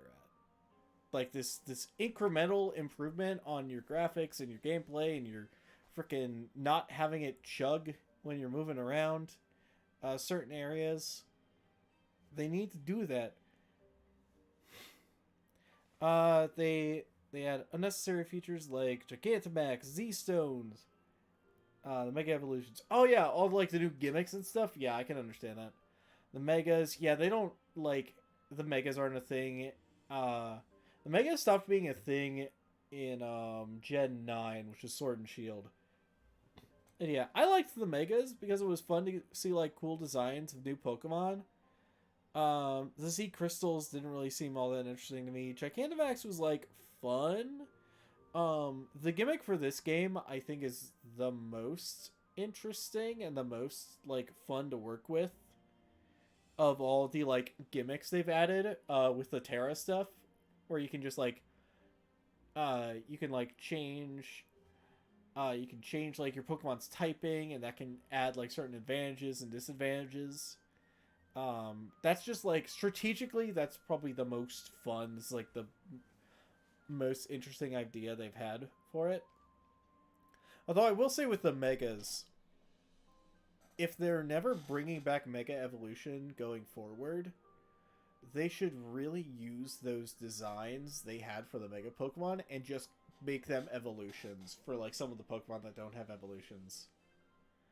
Like Mega Mawile, Mega Banette, like those are cool designs. It'd be a shame to just like not have them anymore. Like, you know, they're never usable. They're never used again. Like, you know, Banette could use a third evolution. Mawile could use an evolution. You know, just do it.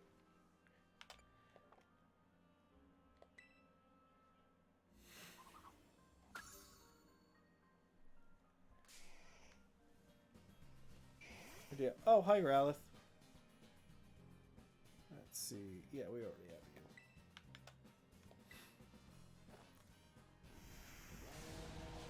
But yeah, the whole like extra gimmicks to the battles. Pokemon's always kind of done that. They've always had like some new thing where they were like, "Ooh, look at this." It just depended on like how much it impacted the gameplay. Like Megas didn't really impact stuff too much, you know. Gigantamax, it was right up in your face. Same with Z Crystals. That's where it all really started getting there. That's when like you basically had to engage in the special stuff. Although I guess frickin' the champions of each game usually had like a mega. Because like in Oras, Stevens has like Mega Metagross and all that, so I guess Megas felt less intrusive and more just like a cool thing you could find. Although they never made Mega Flygon, and I will forever hold that against Game Freak. For the first 4 gens, there were literally no gimmicks in the battle. Gen 5, all there was the fusion with Reshiram and stuff. Yeah, that's fair. I will say they added new ways to do stuff. It just wasn't like part of the main battles. So like in Gen 3 they added double battles. In Gen 4 they added triple battles. In Gen 5 it was rotation battles, but these were never like super important. You know, there was one double battle gym leader in oops. Okay, you're not even shiny, so why do I care? But I guess those wouldn't really count as like gimmicks too much. At least not to the same extent that not to the same extent that like Megas and Z moves and like all that. It's not to that extent. But I will say, they always tried to add things, like new ways to play and whatnot.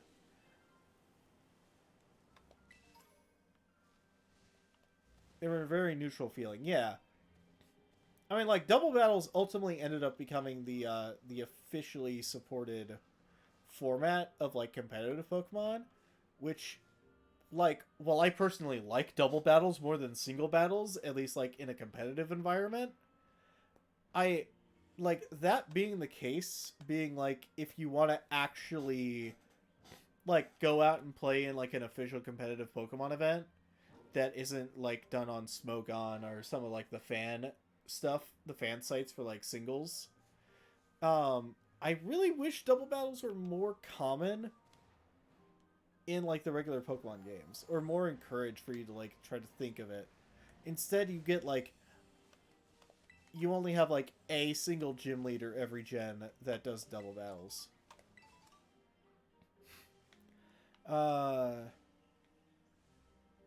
It was really annoying being jumped by, like, 5 Pidgeys, though.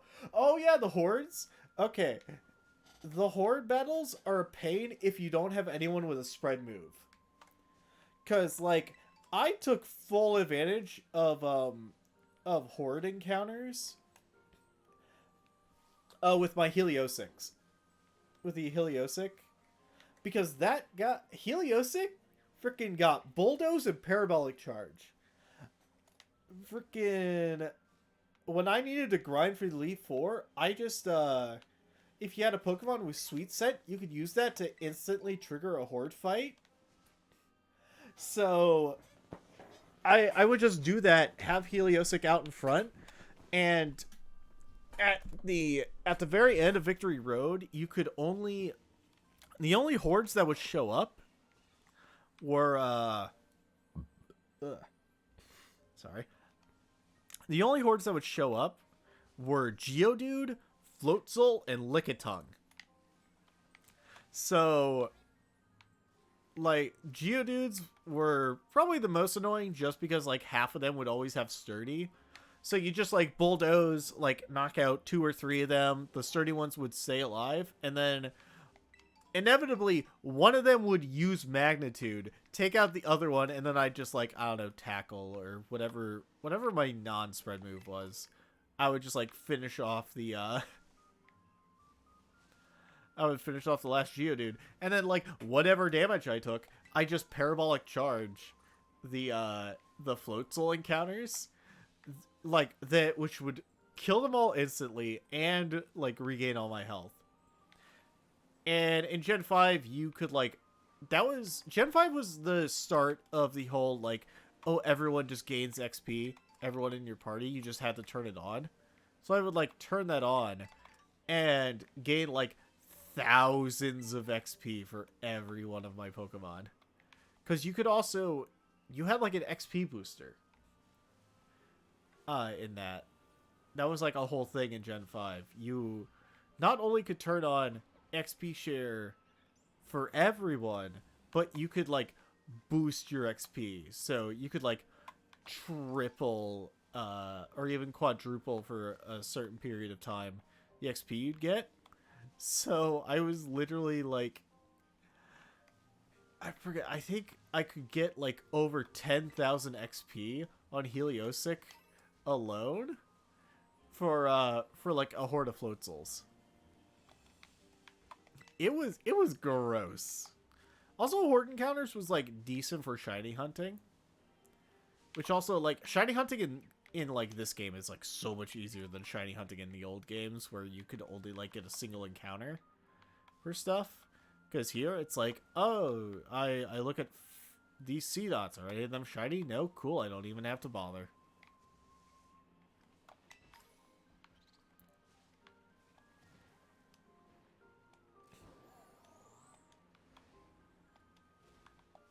But yeah, I can imagine in most contexts, horde encounters are, like, a pain. So I completely understand finding them really annoying.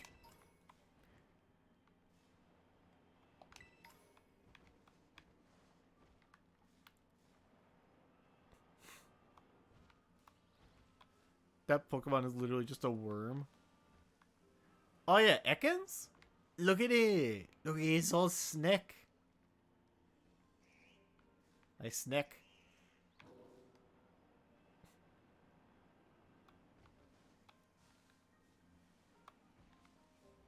There was a new Pokemon in this gen that is literally a worm.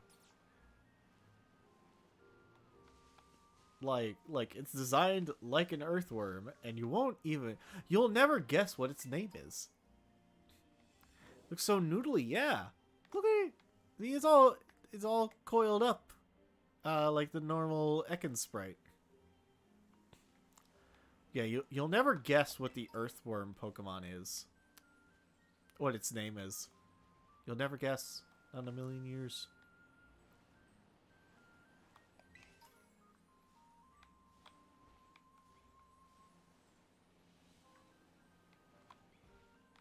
Spinnerack. I will say, Spinnerack's not a good Pokemon, but I have a special place in my heart for Spinnerack because I used it in a Nuzlocke. It was like my first ever full Nuzlocke.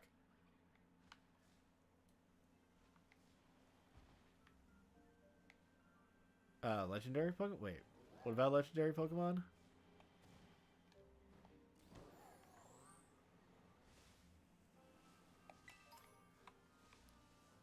Oh, Arcanine? Oh yeah, Arcanine. The wasn't that? I'm trying to remember now. Yeah, isn't there something about Arcanine being like a legendary Pokemon of some kind? Oh, you're a new one. You're a brand. Yeah, you're the brand new thing. Matchageist or yeah, Poltergeist. Yeah, you're like Matcha or some shit. Yeah, that's a brand new Pokemon. Like literally new in this expansion. It's in the description. Ah, okay.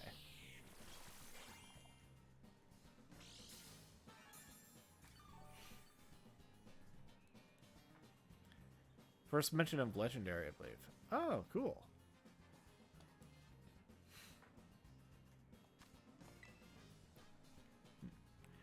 Yeah. Oh, yeah, by the way, the Earthworm Pokemon is called Orthworm. It's actually a cool Pokemon. It has a it essentially has water absorb, but for ground. I know how creative. But yeah, it has a it's a steel type, and it has the ability Earth Eater, which is essentially just water absorbed for ground types. You know, if it were to get hit by a ground type, nope, it doesn't. It didn't get hit by the ground type move. Instead, it gained life. Durant, yeah. Durant.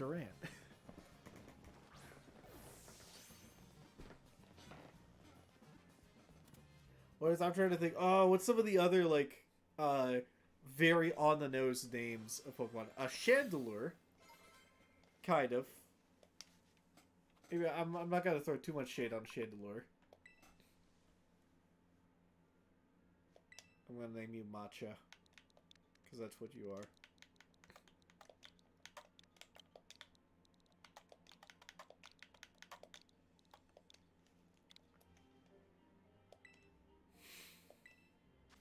I'll add you to the party. Hold on. Geodude, take a sec. I need to evolve that Weeping Bell. There we go, Mindfood is level evolving. Boing. Cool. Mindfood.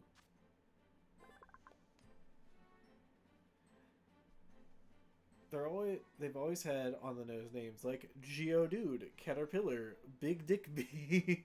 Yeah.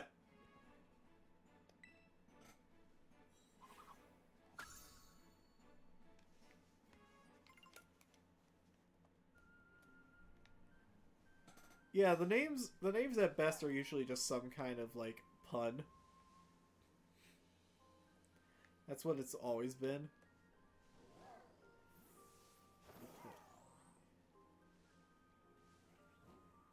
Like the name of this Pokemon I'm on is one of the legendaries for this game, and his name is Miraidon, cause you ride on it.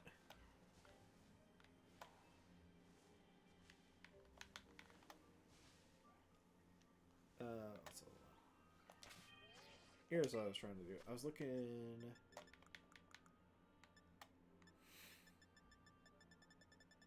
for a leaf stone.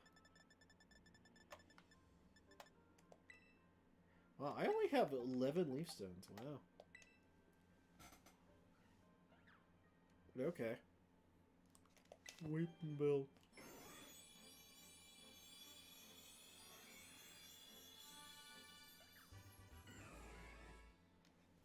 Let's go. Alright, cool.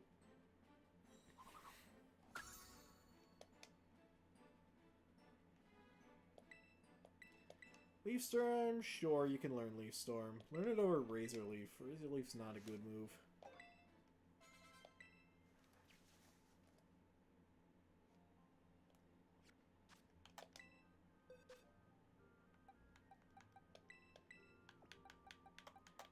There's Geodude. I'm gonna have to hit up the Pokemon Center at some point, because a lot of these Pokemon I'm adding to my team are pretty kind of, burned. You still have to fill the national dex for Shining Charm, all 1200 or whatever. No, no. You just have to fill out the regional dex. Thankfully, we are not, like, we don't have to fill out 12k Pokemon, especially because, all 12,000 or all 1,200 Pokemon are not in the game, so...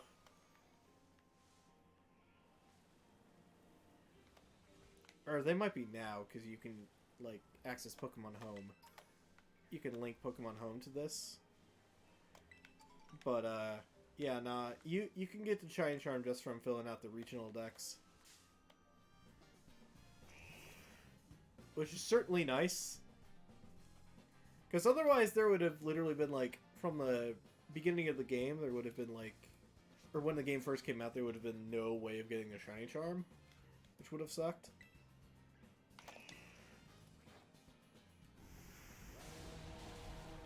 Earth Power. Man, imagine a snake being weak to ground. They spend all their time on it. Oh, that's right. I leveled up... I evolved Mindfu, and we...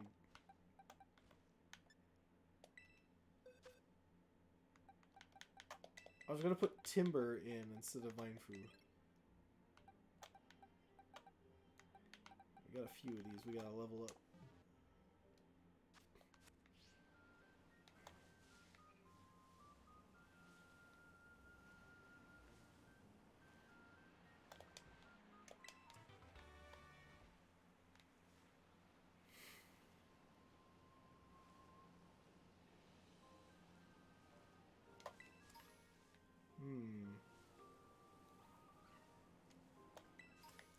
I just realized I don't even recognize where the hell I am. Oh my god, I somehow ended up,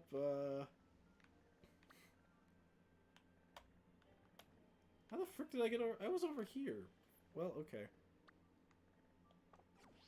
And Steel isn't weak to electric. Oh yeah, true.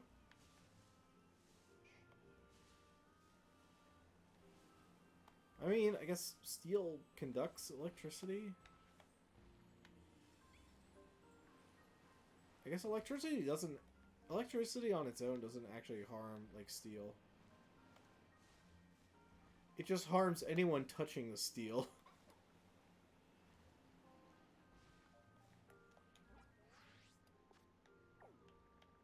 Going further away? Oh, I can find a path over this direction. How's it weak to fighting, though? Can punch steel and win. I don't know, anime characters, I guess.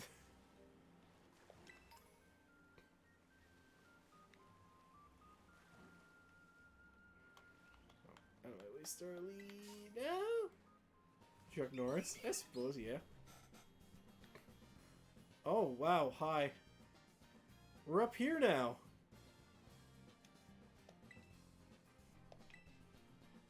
Fine, I will show your respect and sing down on you.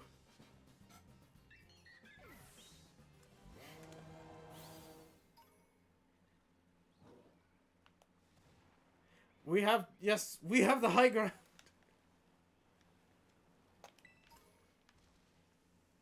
It's over, Starly. For it. Hi, little guy. Unfortunately, another thing you could say about these like later on 3D games, Game Freak has not been able to give the Pokemon as much personality, especially in their attacks, as like the Pokemon Coliseum games did. Ooh, Swinub. Don't think I have any.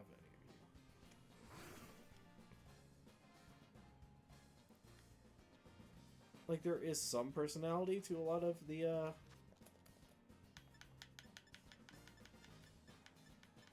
There's some personality. Wait, can't think of it. Where's my quick balls? I was, like, talking, not thinking.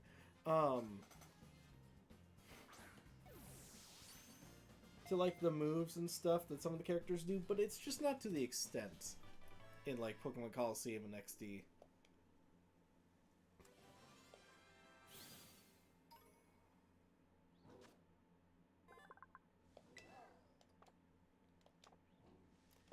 In the box you go, Swinub. I'm gonna say Pokemon Coliseum was good, but it just didn't have enough Pokemon in it. Very true, yeah. Pokemon XD solves that a bit. I mean, like, it has more, but it doesn't have as much. But there is definitely a lot more Shadow Pokemon you can get in Pokemon XD.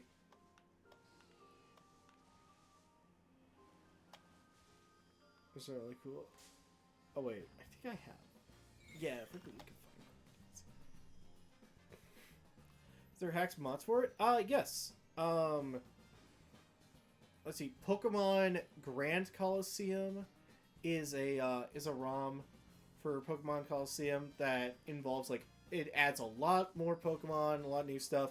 I haven't played that one myself just because I haven't figured out, or I haven't put in the time to check that out. There's also, instead of Pokemon XD, there's Pokemon XG, which is a similar kind of ROM hack for Pokemon XD Gale of Darkness. Nope. Standard. Could you?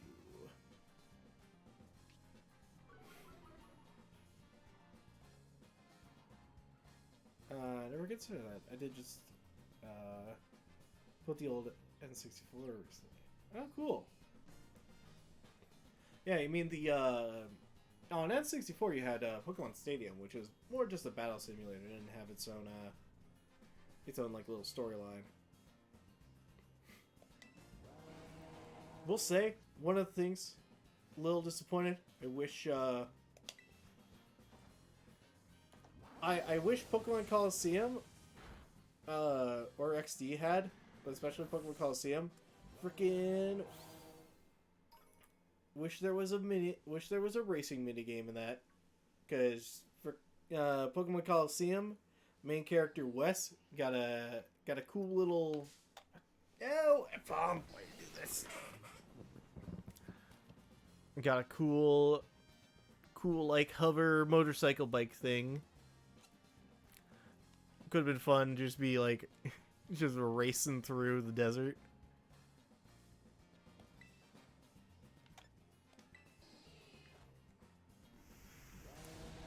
But yeah, I haven't checked out the I want to play the Pokemon Coliseum ROM hack. I just haven't put any effort into that because I have an original copy of Pokemon Coliseum, so that's what I used when I did a Nuzlocke of it.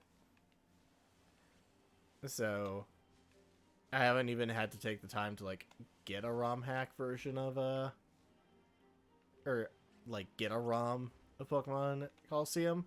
Now for Pokemon XD, I did.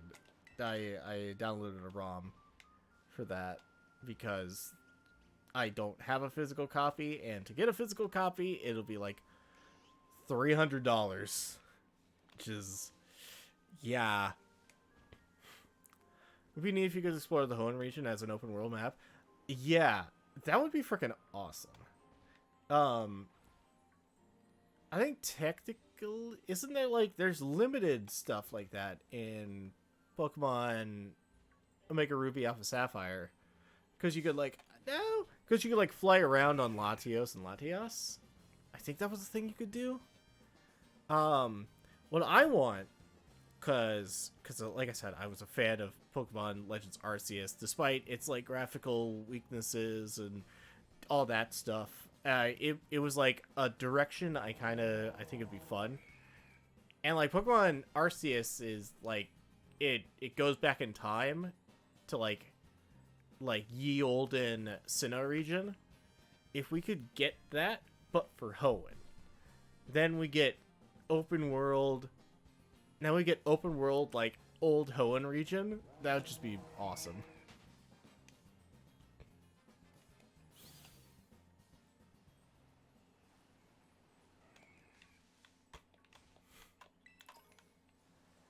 Is that if they did that, you could like actually dive into the water? That'd be awesome.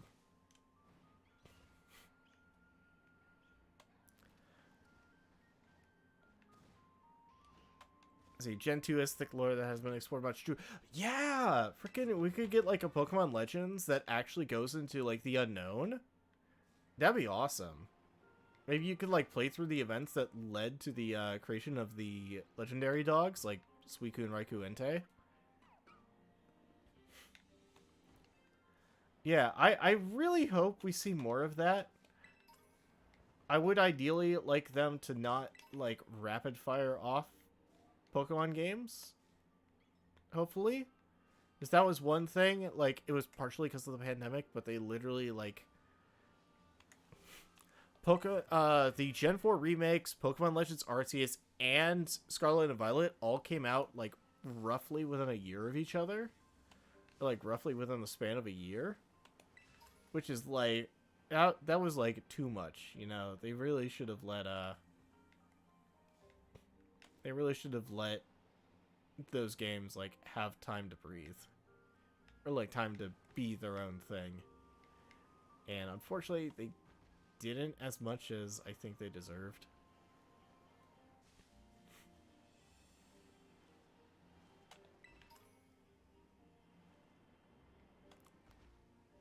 Oh yeah, there's also, like, you don't, unless it's, like, story related, you don't get required.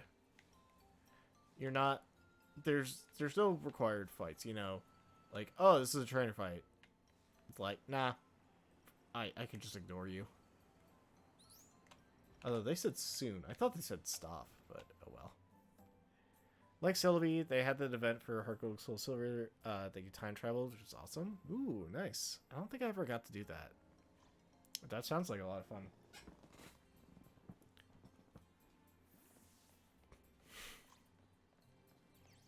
Oh look, we got festivals. We got masks.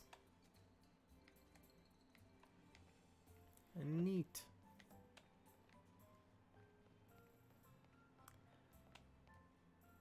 Yeah, they had a mini plot arc for Celebi. Ooh, that's cool. I could imagine, like, if they wanted to do a Pokemon Legends, like, for Johto, for the Johto region, they could literally just, they could literally, like, justify that by just having, like, whoever your character is get, like, sent back in time with Celebi. Cause the opening bit for Pokemon Legends Arceus is you literally are, like, you literally get pulled into a void and your phone gets, like, possessed by Arceus. You know? Like, Pokemon God literally pulled you from somewhere, and, like, plops you down in, just plops you down, into the past. I think the required battles are good for younger players that don't recognize the need to level up their Pokemon. Yeah, I think that's understandable. Got smited to the backrooms. Basically, like, if you're familiar with any isekai, or with any anime tropes, you get isekai'd, you know? When I played it, I decided to roleplay as like Arceus just grabs someone from, like, the real world where Pokemon don't exist. And so I'm just kind of like, oh, this is cool. All right. It was also funny because, like, you throw Pokeballs, you catch Pokemon, and all the characters are like, wow, you have, like, a real knack for catching Pokemon. I'm like, you just throw them. You just throw the balls, you know? Like, I'm just a character that knows nothing about Pokemon, but has a good throwing arm. So, Pokemon Mystery Dungeon type beat. Yeah, pretty much. Yeah. Speaking of which, that's a that's a little spin-off franchise I actually need to play. It's kind of on my list of stuff to play eventually. Best Isekai Pokemon Foot Finish Simulator. Oh no. Yeah.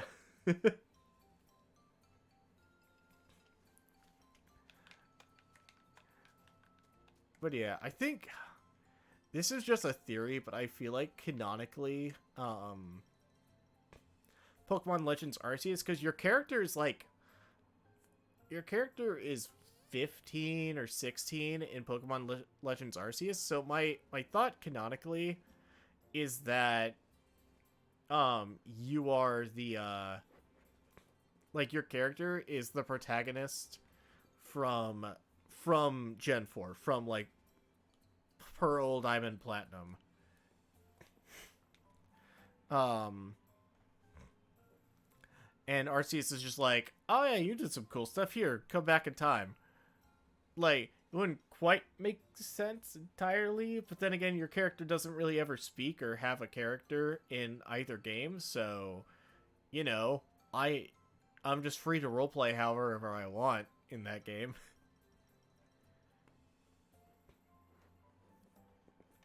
Explorers of Sky Devs were on something.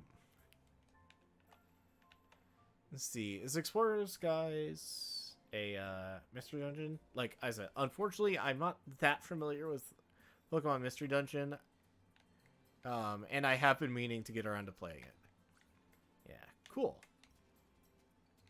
Yeah, I do know the basic gist of Pokemon Mystery Dungeon is it's like, yeah, a human gets stuck in the body of a Pokemon. And that's just kind of the inciting incident to explain why you can talk. And, like, can talk to Pokemon.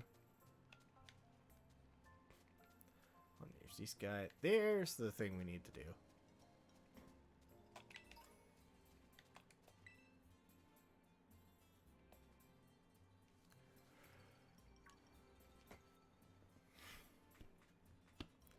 Yeah, it's a second signpost. Bit tricky to find, huh?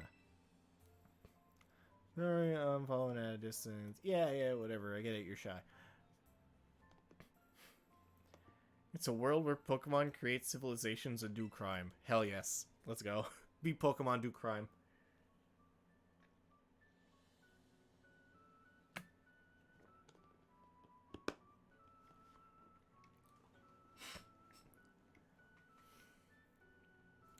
The Yogurt possessed 4 mysterious glimmering masks.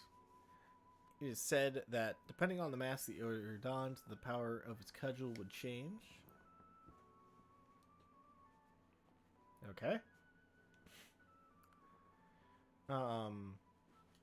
When wearing the Teal mask, it could bring life back into Wizard Green around it. By the real quick, I think the drawing of like the 3 other like Pokemon and the kid, that's giving me like vibes of some old Japanese folktale that like I can't name it off the top of my head. So for now, I'm just gonna point that out and not take any guesses because I don't want to be wrong.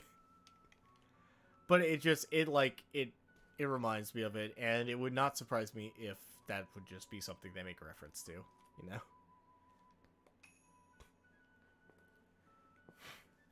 Not well versed in Japanese folktales, unfortunately. Yeah, I only mildly know some, you know?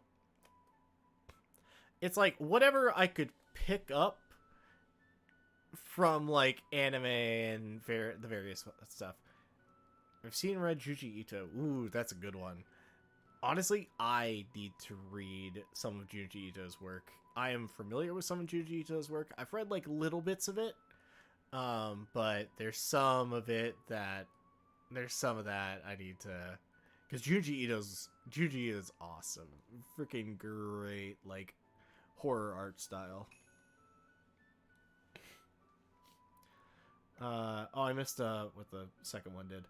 When wearing the Ashen Gray mask, you'd easily break the hardest stone in 2. Before the Loyal 3 fell, they wrested away 3 of the Ogre's masks, greatly weakening it.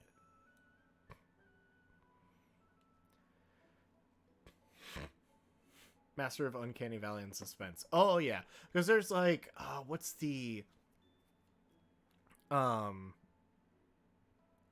I do know one of the stories, the one where, like, a bunch of human-shaped holes appear in a mountain, and there's just all this crazy stuff. Like the balloons? Not familiar with that one. I just know there's the one with the holes, and it's like this hole was made for me, and it's just real creepy.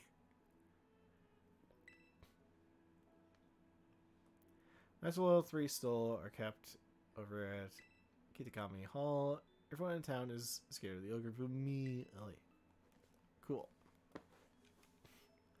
It was cool and strong and he didn't care when everyone shunned it.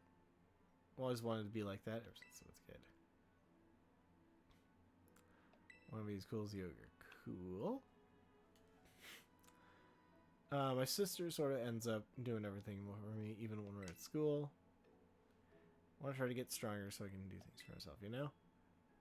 And become someone people can rely on. Just be his friend. Cool. I'm supposed to take a picture.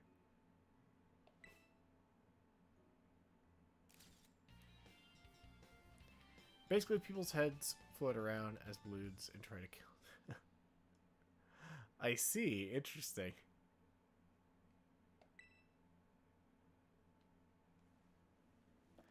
Interesting. I might have to look into that one. That's another. That is actually one thing people don't entirely know about Junji Ito is he is a fan of horror comedies as well. So he's like really good at doing like your standard like actual horror, but then you can also there's also just like silly horror, you know, like it is scary and spooky, but it's also got like a comedic twist to it. So the balloons one kind of sounds like that. I know one example of like horror comedy from Junji Ito is there. It was like The Candle Boy or something, some like shitty kid that could like curse people, and he was doing some pretty messed up shit, but like ultimately got his comeuppance in a pretty funny way. I'm doing a terrible job at describing that one. That was one of the there was like a short anime anthology series that had some of Junji Ito's stuff, and they did an okay job adapting some of it, but not great. Yeah, it kind of has a little bit of everything. Some of it is deep and metaphorical, some of it is just weird for no reason. Yeah. Like the one I know the most, though I really need to like sit down and read through all of it, is Uzumaki. That's his that's I think one of his big, most well-known works. Which is just like crazy. Yeah, I think I remember watching like someone did like kind of a review of that whole thing. Not sure if that got an anime.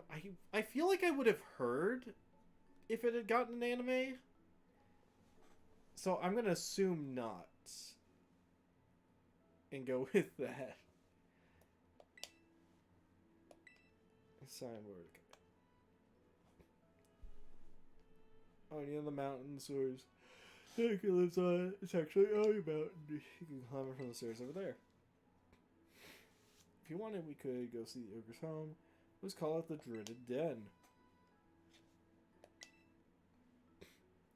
The Macabre on Netflix only has 12 of the stories, and a lot of them aren't even complete. Huh. Yeah, it's a really... one of these yourself. Cool. So if you keep climbing up, you'll reach the Fertile Pass. There's a sign before that. If you turn on the sign, you can get the Dreaded Den. Cool. So, no. Alright, good luck.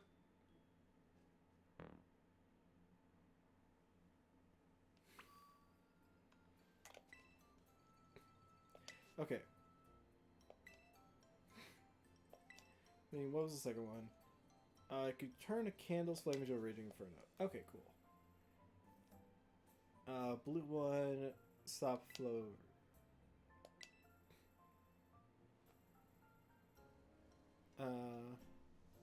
They did the balloons pretty good. Okay, I'll have to check that out. There's a bunch of stuff on Netflix I need to look at. I just I have not been very good at like sitting down and watching shows, you know? I'm usually trying to do stuff that requires me like listening or paying attention to other stuff. So it's something I can't really put on in the background.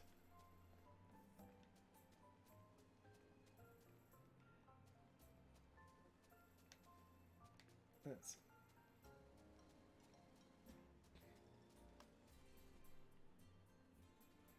It's very difficult unless you're really depressed or you have a buddy. Yeah, yeah.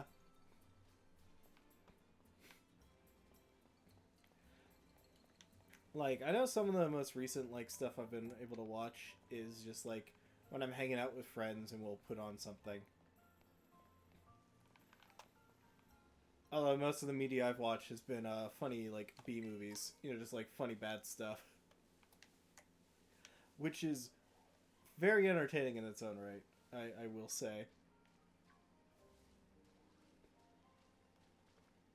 You have a blue shirt. You have blue shirts. Okay, cool. Freaking shiny Tana Mouse are, like, awful. It's so bad. You really can't tell. Unless someone, like, tells you what the difference between a shiny Tana Mouse is and what a normal one is.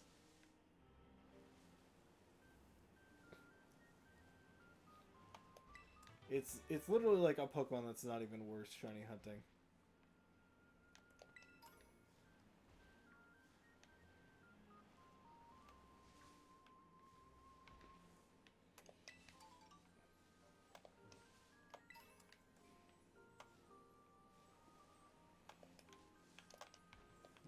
Ah, there we go. Okay. Blaziken Amazing Shiny. It's half a shade darker. Yeah, I know. Just like Garchomp, amazing, right? Garchomp, Gengar. What's some other ones that like barely change?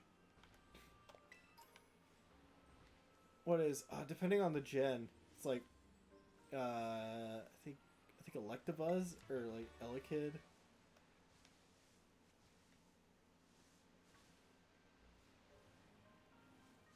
Doesn't Gengar have a blue mouth or something like that? I don't think so.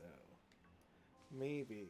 All I know is that it like its main body barely changes color. That's the one thing I know for sure.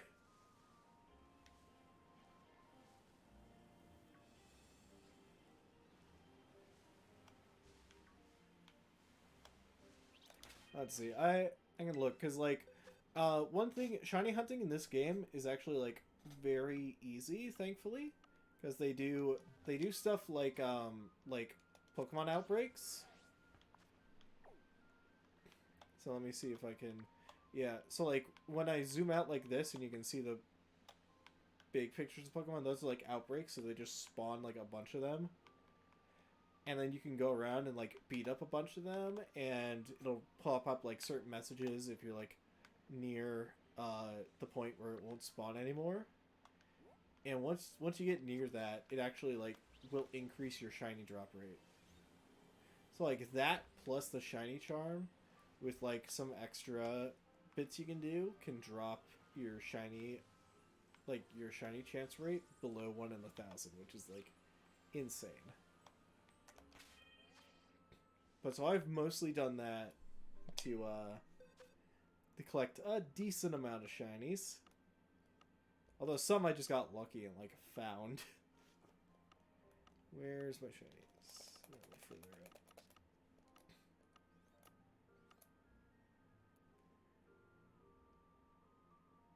Oh, it's just a pre-evolution. Ah, the classic. Oh, that's right. I have this. These are one of those like special Pokemon. That was another thing. They started adding like freaking Sun and Moon had like the Ultra Beast. This has Paradox Pokemon, which depending on if you got Scarlet and Violet, they're like I have Violet, so the Paradox mons are all future themed. So this is like shiny future Volcarona. That's what like a normal like future Volcarona looks like, and then this was the shiny. They just washed it out. There's all my shinies. Oh my god, really taking a while to load. Most of the time when shinies were like a myth, a lot of people didn't believe they were real. Yeah. Paradox Pokemon bug me. They're like a cool concept. I like them better than like Ultra Beasts. I don't know, the idea of Ultra Beasts just looks super weird and stuff. Although there are some Paradox Pokemon that look weird as shit. They look really weird.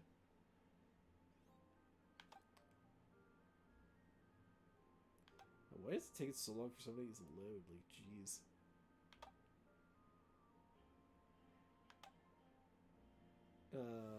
Oh yeah, Altaria, solid shiny. Oh, come, Qfant. Qfant, easy to miss. It's like not too bad, but it's very easy to miss. Shiny. Altaria is royalty, yeah. Freaking Beartic, terrible shiny. Oh my god, thank goodness I found this as a Cubchoo. At least shiny Cubchoo, like its head is pink. It's like, tell me, what's the difference? What makes this one shiny? So I could show the little like sparkles up in like the row with like the Beartic, like demonstrates that it's shiny. Would rather turn into a black bear or grizzly? Yeah, that would be like awesome. Or like if like its icicle beard thing like change color. No. What its claws. It's got purple claws instead of black claws. That's a shiny Beartic for you. It's so lame. Shiny Brufflet's cool. Got shiny Mischievous. That was one of the newer Pokemon, shiny Toadstool.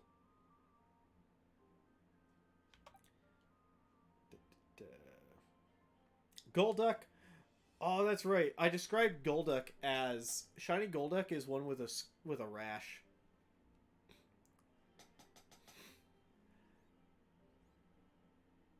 With baby puke green. Yeah, good old that. That, or they were pink. There it is. Frickin' Hawlucha, great shiny. I'll just say that. Venomoth, they just, color swapped, which is fine.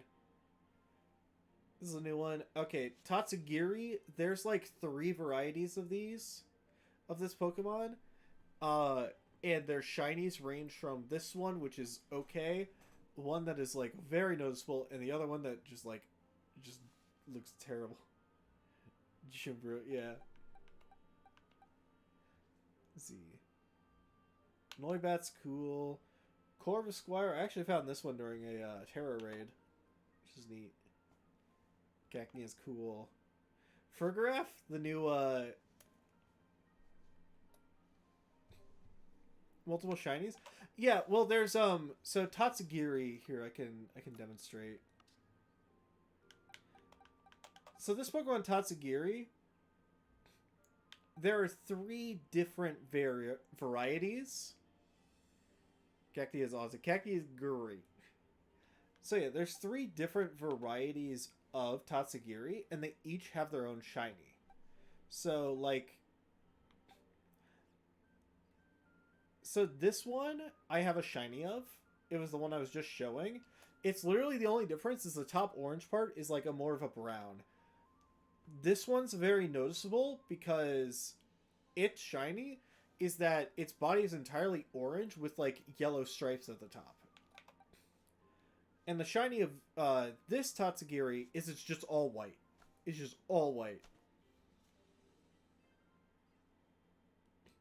It's like this looking cotton ball, guys. Yeah, pretty much.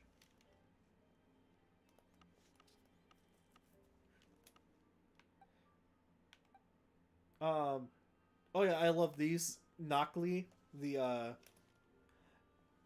difference here is that the non-shinies, the kind of like golden the golden like pyramid parts of it are normal ones would be white. Whooper, oh yes, I had I had the shiny hunt for multiples, because of course I was. These are the Paldea versions. Oh yeah, I also got some shiny Choodles. I need to evolve one of these. Shiny, what's the name of its evolution? I forget. The shiny of its evolution looks way better than the shiny of its pre-evolution. Oh, I ended up getting like 3. Oh wait, no, that's right. Yeah, frickin' okay. This one's weird. My boy Shuckle or Aggron? I don't know yet. I'm pretty sure both of those are coming. I don't know if they are in this expansion or the next expansion yet. Oh yeah, by the way, yeah, this Pokemon evolves into this Pokemon. Which you'd think, oh, it like got a heart on it. Yeah, this one is kind of neat because if you like switch it out in the battle and then bring it back in, it like its form changes like drastically. It's kind of hard to like show it off though. But it's like its ability is literally 0 to hero. It transforms into like this weird like superhero looking dolphin. Shuckle power trick. Hold on. I forget. Oh yeah, my shinies stop at like here. This was that new like pig. It's just pink. Now Dozo, he's a big white thing. The emo pig, yeah. Got Veluza, the Barracuda thing. Of course I got my pink Murkrow. And then Shellos, like, it barely it really, like, I noticed it when I saw it, but it really, like, does not look all that different from anything.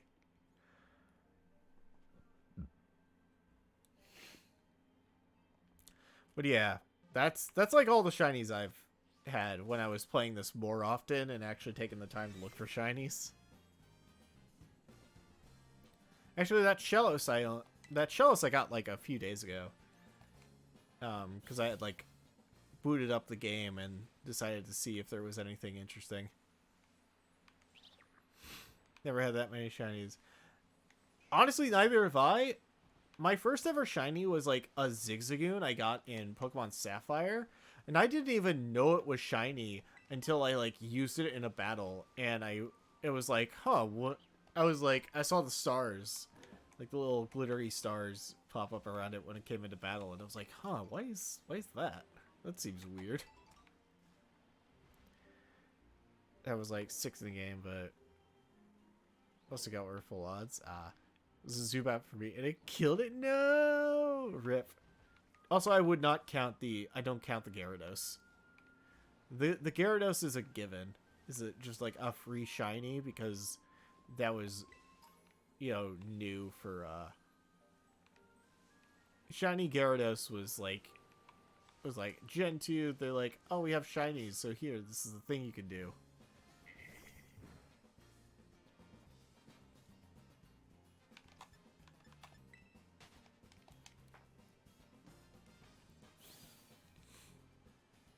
Yeah. Also in the later games, like, just the overall chance of shiny Pokemon is generally lower. Like, I think base odds in this game is like 1 in 4,000, 1 in 5,000, somewhere around there. Aracuda, get out of here. Yeah, people didn't even think shinies were real until Gen 4. Yeah, that was kind of the fun. That was the fun thing about, like, that early on in Pokemon.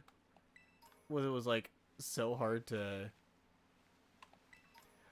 like, you know, you didn't really have, the internet wasn't as accessible. You didn't really know much.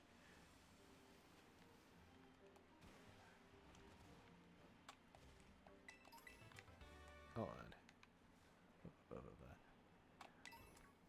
Yeah, so like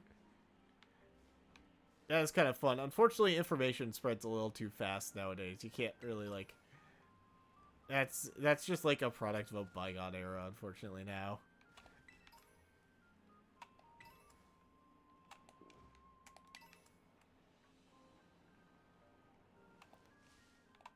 I started giving them giving them away in events bunch. Huh.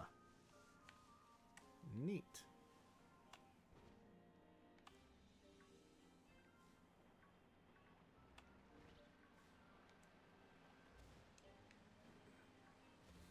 That reminds me, freaking one shiny Pokemon I'm so sad I haven't been able to get a hold of is freaking shiny Larvesta and shiny Volcarona. Cause like the like Pokemon outbreaks that'll make it so much easier to shiny hunt, like refresh once a day, usually around like midnight or so. There was like one time when I hadn't unlocked all of the like movement abilities in the story, and there was a Volcarona outbreak in an area I couldn't get to, and I was so upset. And then I never, like, saw a Volcarona outbreak afterwards. Or it was a Larvesta outbreak, but still. Got a shiny Mew and shiny Celebrate from events. Ooh, nice.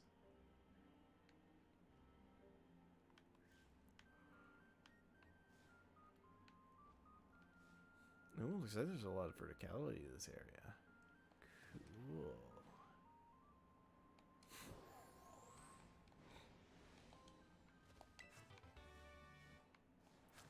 Oh, cool, we got Super Fang.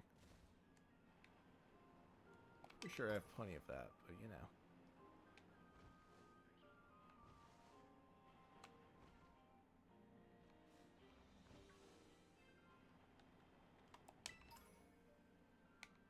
A funny thing about the way they spawn Pokemon into these areas. Sometimes they screw up and there'll be Pokemon that spawn in behind the terrain. It's rough. It's not great. There was one time I was shine hunting a Pokemon, and it was like right next to a cliff, and some of them were spawning behind the terrain, and I had to like be really careful, or I had to be really thorough to make sure that I wasn't like that any Pokemon that spawned behind the terrain, I was like doing the best I could to confirm that they weren't shiny. But it was like really hard to do. I used to think that was the default color of Mew because it was my first time having a Mew. Ah, I see.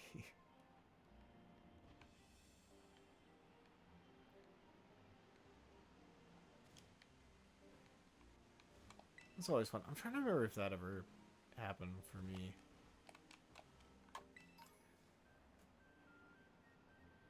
I don't know. I guess like with the shiny Zigzagoon I had, I just like never noticed.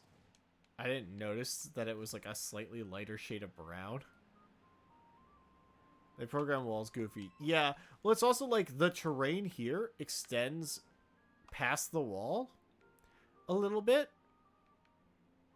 I don't know if I can like clip the camera.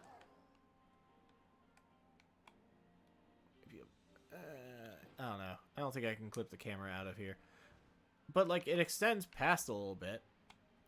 And for some reason, the way they like spawn Pokemon in doesn't take walls into account. So sometimes they just show up. Yeah, seen a lot of jank with clipping in this game. Yeah, I don't think I've ever done any clipping myself, but I've never really like seeked it out. But I've definitely seen some of the stuff.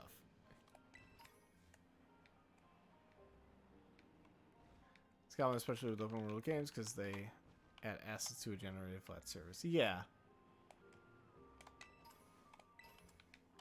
It's just more of like the process in which they like spawn in Pokemon. Like trying to take walls into account with that process. So alright, Clefairy. Go ahead and catch you.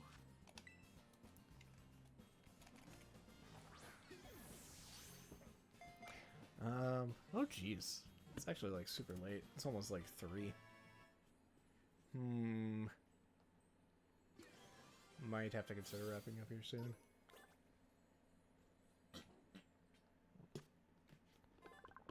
Let's get to the final the like signpost thing. Let's get to the final one of that. It's really lazy, and that way of designing worlds is half the reason why games like this and Breath of the Wild, Tears of the Kingdom chug at times. Poor optimization rendering polygons you aren't even seeing. Yeah, poor optimization I feel is something that like a lot of modern games just like optimization they're just like not doing when they really should be. And I think part of that is just like stricter release cycles and stuff. Although even then that might not necessarily be like the thing, is I think some older games that were better optimized were released on stricter schedules, so it's just a matter of like scope and stuff, you know. You can't get away with it now because it's just an expectation of to have extra computers and stuff. Yeah, to some extent. But I feel like that's just like letting them get complacent and just think like, oh, technology will keep up with this or whatever, you know. But like I have a game that is a perfect example of why you definitely need to optimize as much as possible, and that is Lord of the Rings Gollum. That game is so poorly optimized. Oh my god. Frick. I would free up so much space if I was to delete that from my hard drive, and I really should. But like honestly no, yeah, I should. Because that game is 44 gigabytes. Lord of the Rings Gollum does not deserve to be 44 gigabytes. It does not need to take up 44 gigabytes on my hard drive. And that thing, like we talk about this and Breath of the Wild, Tears of the Kingdom, etc. chugging. Lord of the Rings Gollum chugs a lot. Like the first time I played that game, it crashed my stream 3 times. It's so bad.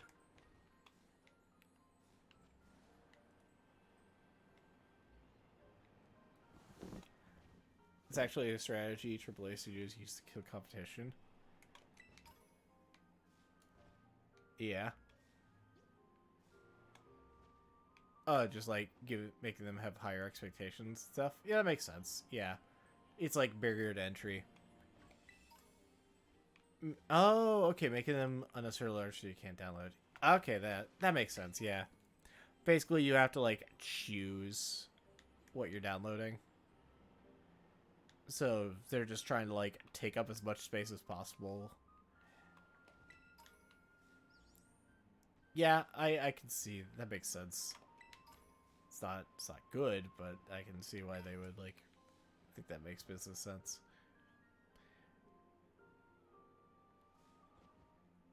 Reason why indie games have drastically increased popularity. Yeah, that's I can see that definitely being a reason. Also, of course, another good reason is it's just like accessibility. Indie games are like a lot easier to make now, especially with Unity. Although Unity apparently is making some decisions lately that are not good. Unity's not making some good business decisions in terms of their relation with the developers that use their service.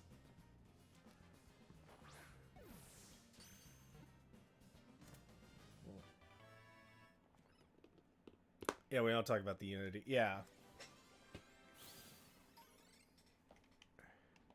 All I can say to Unity is, stop it.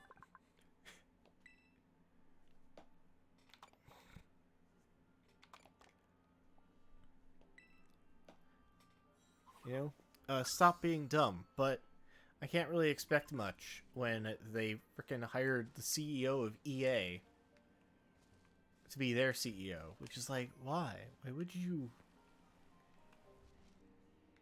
Like, why would you hire the former CEO of one of the most infamously hated companies in the games industry? Like, come on. Subscription service design specifically put indie devs out of business. I mean, the subscription service itself isn't necessarily the problem. It's the new stuff they added about, like, charging fees for, like, downloading the thing.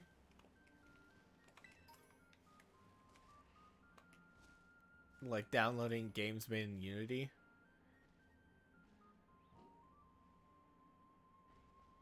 We find it was a standard flat fee like any other professional software. I mean, yeah. Trying to think. I mean, I know some professional software where, like, you still get charged somewhat for using it. But it kind of depends. I mean, like, Photoshop has a subscription model now, which, okay, to be fair, that's an entire reason why I've never gotten, or I'm not interested in getting Photoshop, because its subscription models are really annoying. They charge per download, essentially punishing smaller developers for being successful. Yeah, exactly. It's like, I really hope they backtrack that. I've seen some people try to, like, defend the actions by saying, like, oh, yeah. It's like, oh, it would be, like, have an upper limit or whatever. And it's like, you know, the problem is they're, like, trying to charge something that was previously free and people were being charged for. And that's really hard to do. And really hard to justify. In a way that's going to satisfy basically anyone.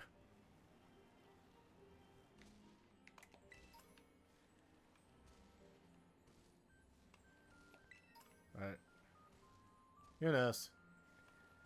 It's a bummer because I feel like working with a friend on, like, coming up with plans to develop a game, and we were kind of starting to work on, like, getting some game dev, like, development practice and stuff by starting with Unity. So it's like, well, it's probably still worth using, like, the classes through Unity, but might have to look elsewhere for a game engine when we eventually get around to that part. I've been wondering if we were going to stay with Unity or not. We haven't actually yet. We haven't actually talked about that yet, so... yeah, that's...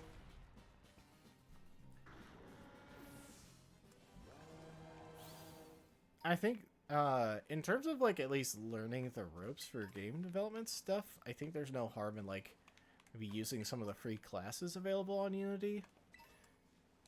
But I think in terms of, like, deciding what game engine to go with, that's something we're gonna have to sit down and talk about it.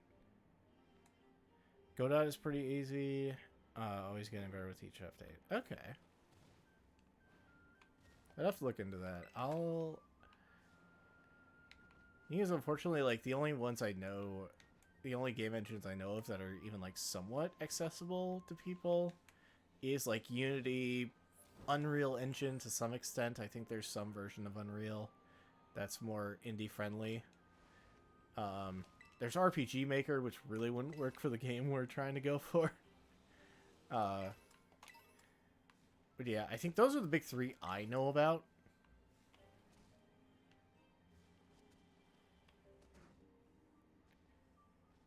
Yeah, full access Unreal. Ooh, cool. Yeah, that might be worth considering. But I mean, at the very least, for, like, our purposes, just getting more experience and actually learning how to use the stuff, which, I'll be honest, I have not been able to set aside the time to get started on that. I've mostly been dedicating my efforts to, like, world building and kind of, like, coming up with ideas and occasionally trying to get some concept art down. I have not been able to actually take the time to put much focus on, like, learning the ropes on, like, game design. Aside from, like, occasionally trying to watch a video about it.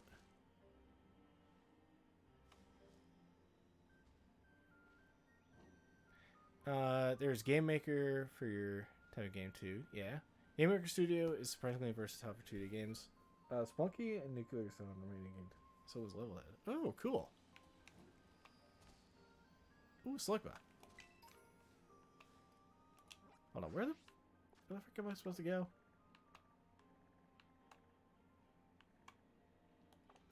Well, I'm on the entire other wrong side of the mountain. Oops.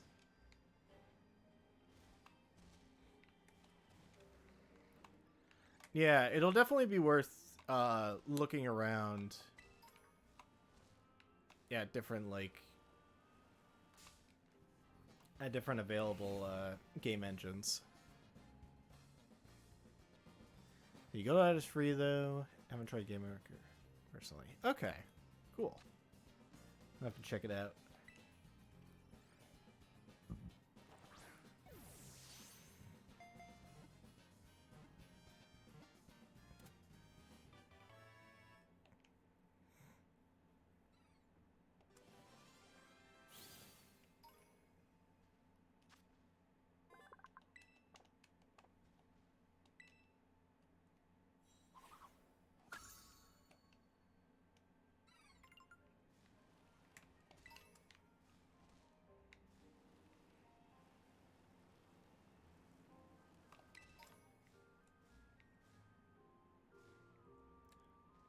Mickey over here.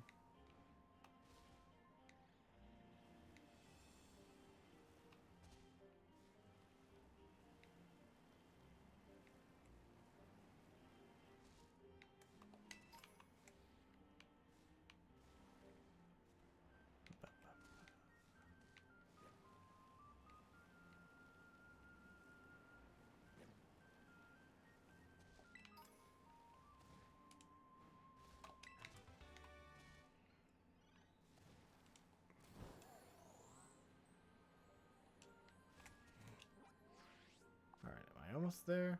That's Crystal Pool, not quite.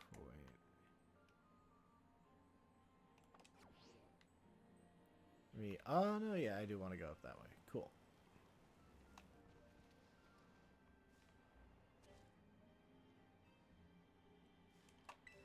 How long does it take for your back to go down? What? What do you mean?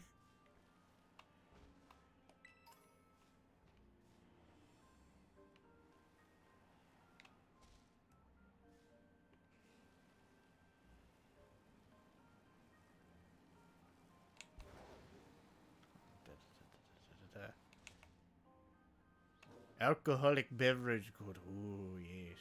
Good alcohol.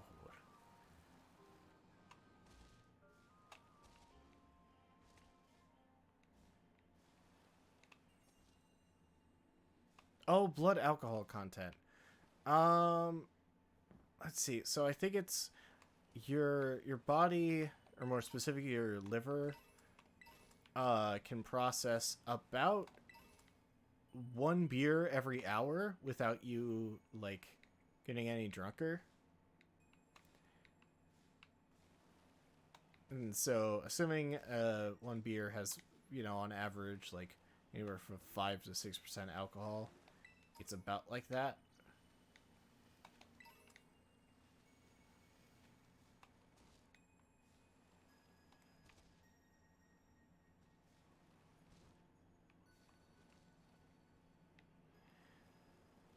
So,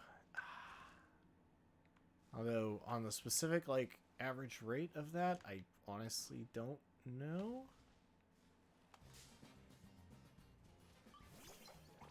Oh, that's just a normal one.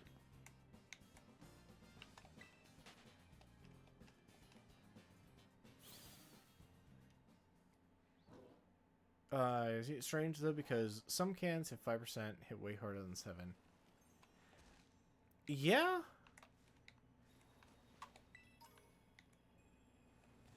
The only explanation I can think for that is the source of the alcohol. That's the only logical explanation I can give for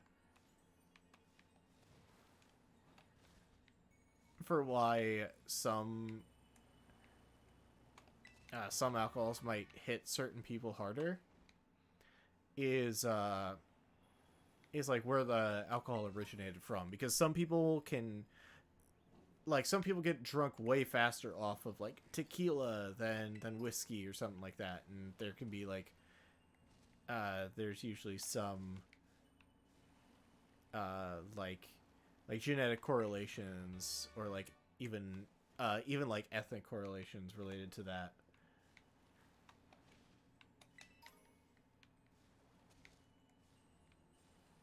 And so something might be like 7%, but it's like an alcohol that you might just naturally be better at processing versus 5% of a type of alcohol that you're worse at processing. If that makes sense at all.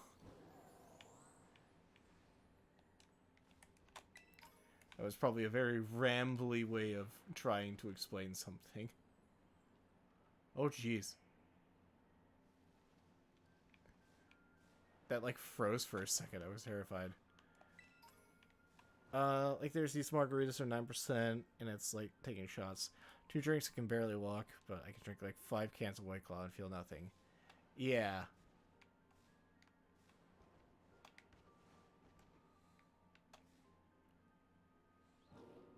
The Kitakami Ogre Clan. Cool, good for you. What's this? Stealth Rock. Ooh, cool. Now she's just surrounded by snakes.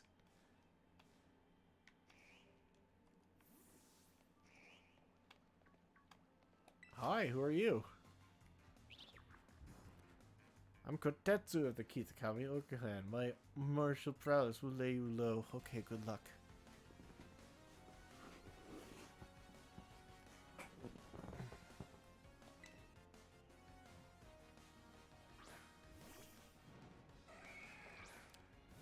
Oh, it was Ice Age. Alright. Hell yeah.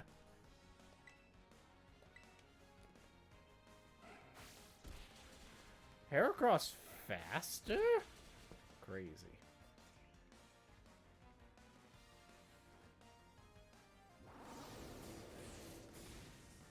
What was the level on this hair? Oh my god, it's survived.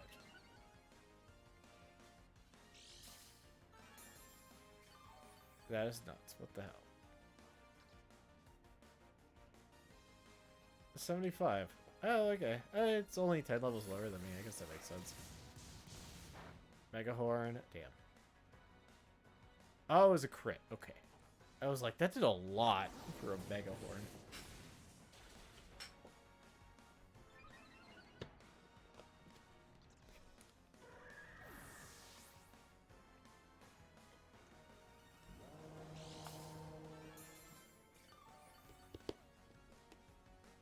Ah, sweet.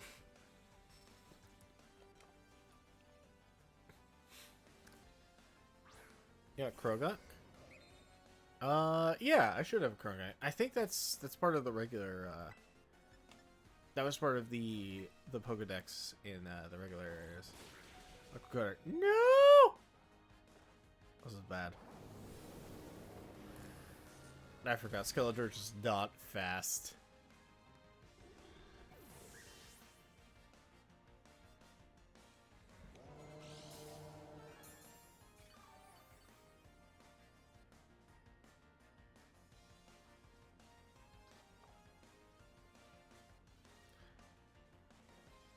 Crocodile. Or Conkeldurr. Right. Well, good thing it's not on Nuzlocke, so I have no qualms about using a fucking Hyper Potion. Let's just use Max.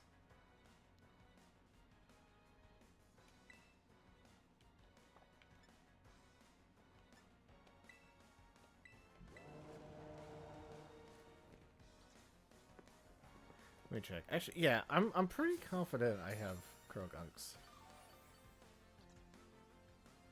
Would you? Thunder Punch. Yep. Yeah, definitely wasn't surviving that.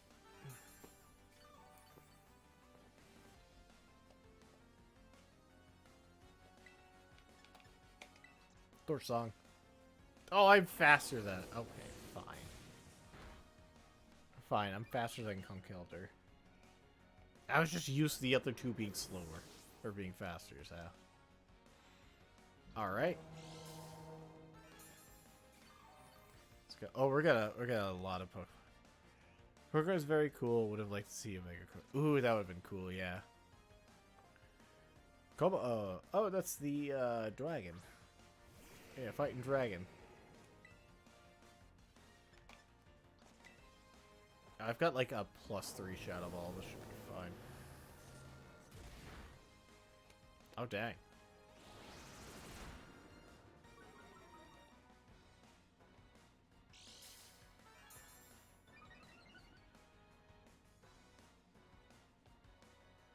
A throat spray.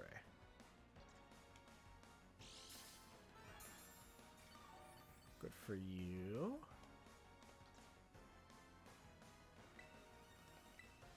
Shadow Ball. And they're gone. Sweet.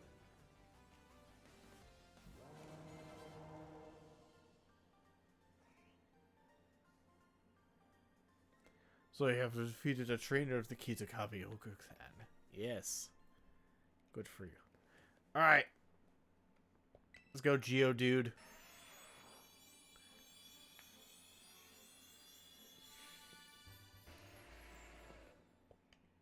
Graveler. Cool. What's it do? It gravels. That's what it does.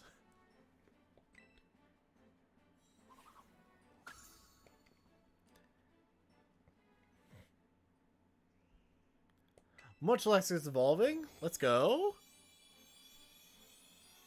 I couldn't remember if Munchlax, like, what method of evolution it was. Greninja is just a toxic ripoff. Yeah, it's very similar. Very similar concept. It's just water. It's just a water type Toxicroak, really.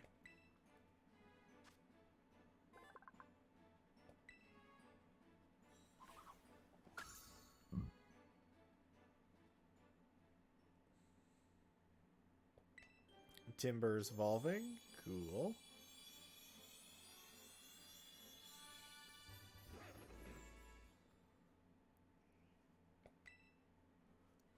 Alright, anyone else? We had 3 Pokemon evolve in the whole stint. Anyone else? We got more? Nope, that's it? Okay, cool.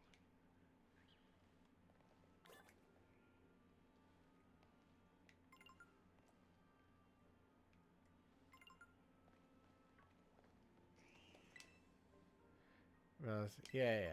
Okay.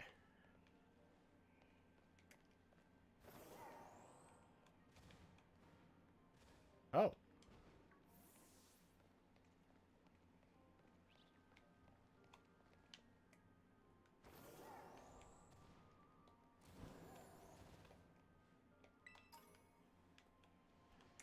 Okay.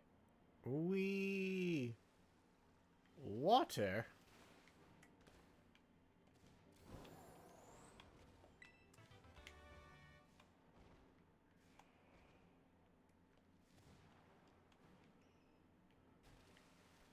Ooh, what's over here?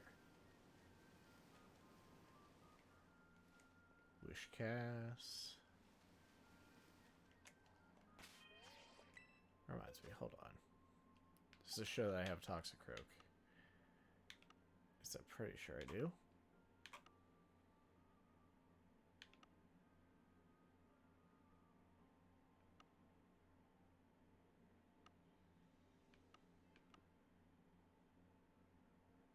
Oh, there it is. Yeah, look at him.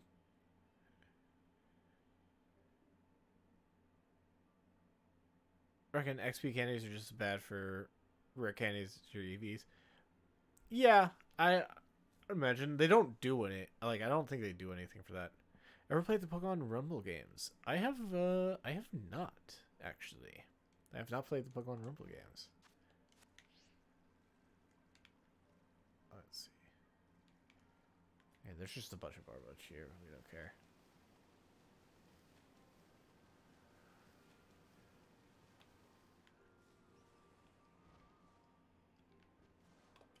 What's up, Gibble? Cleffa. I can get Cleffas later. That's fine. Wee. And the Oni's Ma. They're pretty fun, but pick a game. They're not super different from one another. Command Rumble Blast. Okay. Cool.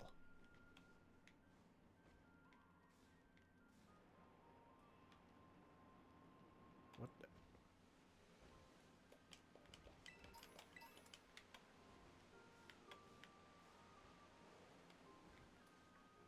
Oh, I see. I'm all the way back at the bottom now. Damn it.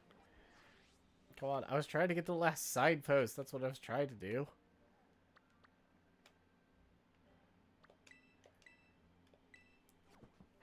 Alright.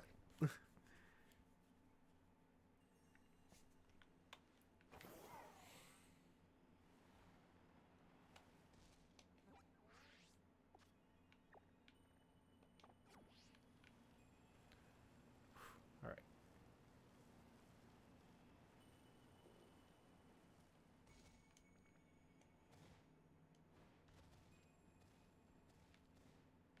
Here we go. Poke Park? Nope. Don't believe I played that either. Oh, here we go. Yeah, we'll just fly over this way. Whee. Oh, well, cool. Hi. Sorry to, drop on by like that. Wonder, did you have trouble getting across the narrow path? No, we took the high road. It's an idea that I wish they would have doubled down on. The games were generally poorly received, but I really liked them. If they made that for the 3DS, I think it would have been very successful. Ah, cool. There it is, the dreaded den. This is supposed to be the ogre's home. At least that's what everyone says. I'm here all the time, but I've never seen it. Maybe a powerful ogre like that would only show up if there's some kind of battle going on. I think that's what I thought. Shoot. Okay. Oh, cool. He's going to heal us up. Thank you. That's good.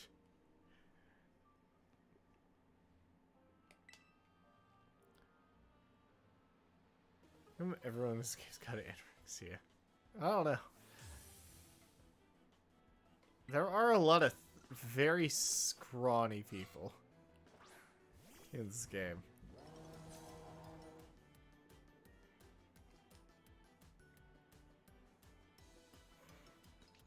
Oh, good fight. Good for you. Oh no, you know, I have leftovers. Torch song. Alright. You got a bit stronger, but I'm just gonna snowball you now.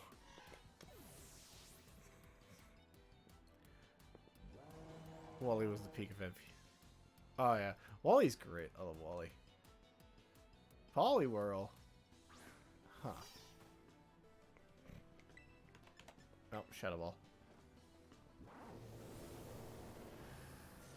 It's only a +1 Shadow Ball, but that's plenty. Yep. There we go.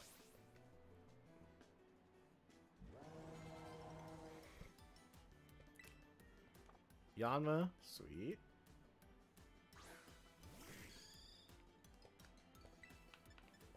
Torch Song again.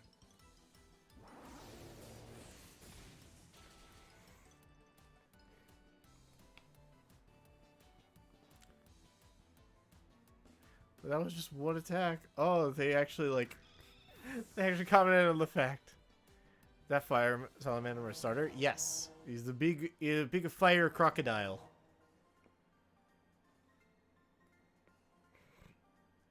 It's called a Skeleturge. I love them.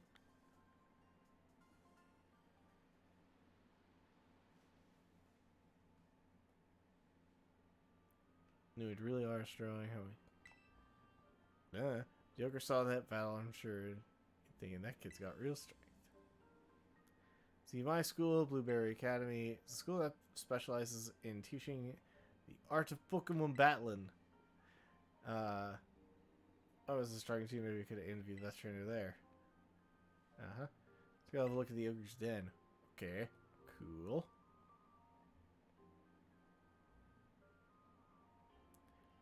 Bum bum bum. Oh.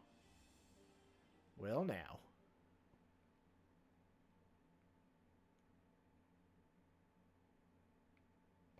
Watch your head.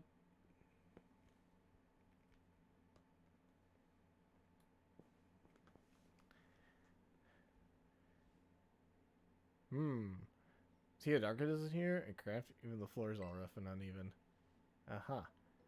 Living all in a place like this, we get pretty miserable, don't you think? Poor ogre. We have plenty of room at our house. I would totally let it stay with us.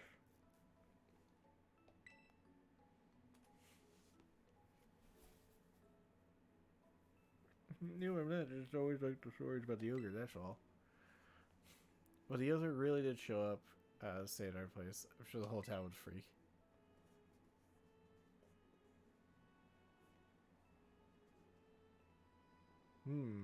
Oh, so, no way, the sun's already gone down. You customize your character? To an extent. Unfortunately, because we are a student of an academy in this game, we have to wear the uniform. I can show off a bit of how the customization works. Almost forgot. It's the first day of the Festival of the Mask over at Kinagami Hall. Okay. It's a big event where everyone puts on masks and run around celebrating. Cool, cool. That's all you gotta go. Yeah, okay, cool, kid. Let's go.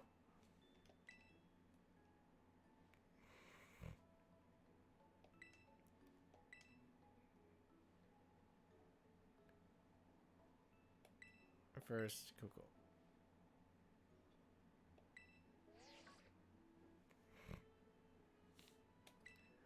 Run on phone, blah, blah, blah. So I was on the right track with character customization. Yeah, Sword and Shield also had really good character customization. Pokemon Legends Arceus also had some really good character customization within like the themes of that game. This one has like some cool stuff you can do. The problem is the base outfit doesn't really change. And that's like my biggest issue with it. Because it really impacts like the colors you can use.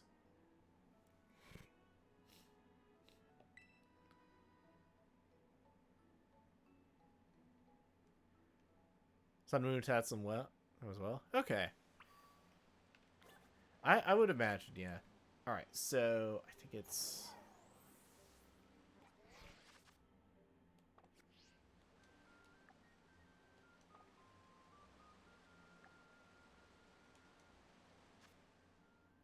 Here we go. Okay. So, this is our customization options. We've got like our socks, shoes. I generally have like settled on a look that I really like. We got our gloves. We got like green. Do like mittens. I like the gloves. Got like our backpack. So that's the current one I use. I can switch it to like this one.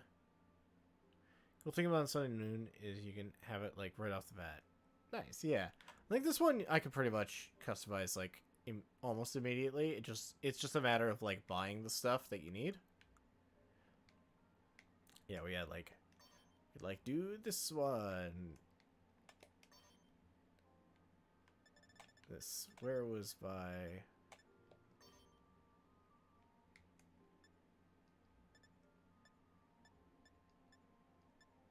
I think this is the one I just used. Yeah. Okay.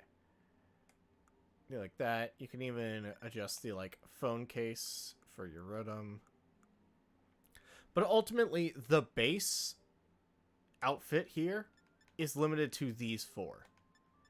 It's these four options.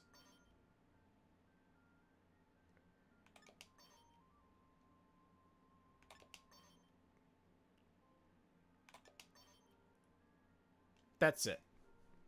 And because this is Violet,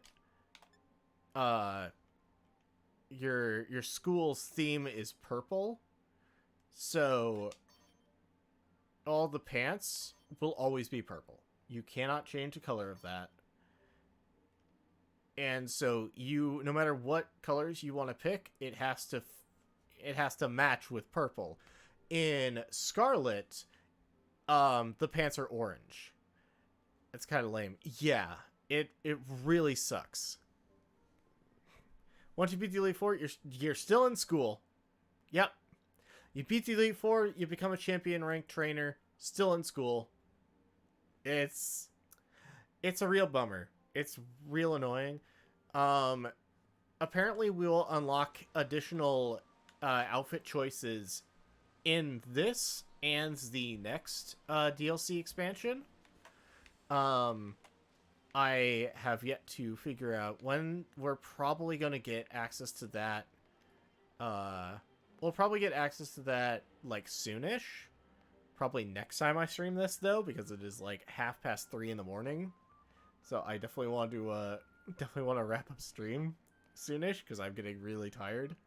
Like my body is telling me it's tired. I can feel it. Reputable rumors to Switch 2. Hell yeah. That'll be fun.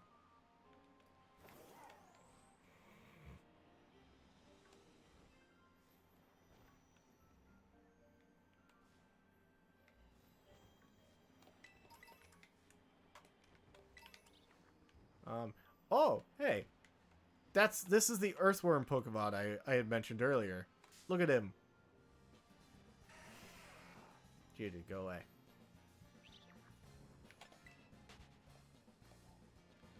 Yeah, it's pretty late. Yeah.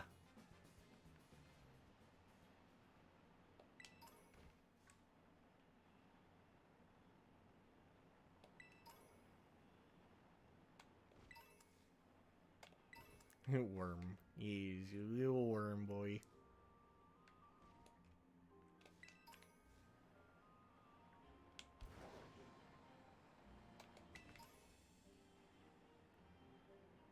Alright, yeah. I think I'm just gonna go ahead and save now. There we go. Okay. So I've saved that. I'm actually gonna take a very brief detour to use the bathroom because I've been holding that in for at least half an hour. Alright. Be right back and then we'll do some wrap it up.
Alright. I'm back. Sorry, I really needed to use the bathroom there. Alright. So. Woo. This was a little long stream, but a fun stream. Alright. So yeah, I'll have to continue this. I have to continue going through the DLC another night. We'll figure that out. But let's see. For now, let's see. Thank you so much, everyone, for coming in, watching, chat, and lurking. Hanging out. I really appreciate y'all. And let's see. I think next stream will be Sunday. Not sure what I want to play Sunday. Sunday has been kind of the day I've been doing movie nights in the Discord for the last couple of nights, or last like few weeks or so. So that'll probably be the case this week as well. So I'll probably want to pick. I want to stream something that works fine for like shorter streams. Yeah.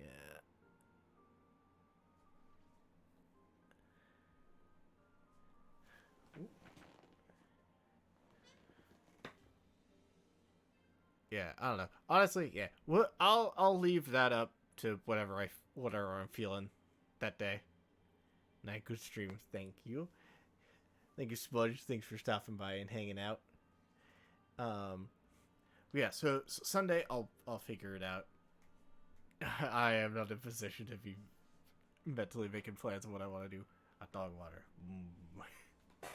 And then of course Monday is my usual Pokemon Nuzlocke stuff, so I'll be doing Pokemon XD, working towards the very, very tough end game we have ahead of us for that. Yeah. That's the plan. Let's go ahead and see if there's anyone still alive to raid. Oh, there are a few people alive to raid. Okay. Yeah, Gas on Sly. Got a few others. Can't make promises, but I'll try to stop by at least. Sounds good. Don't you worry about it.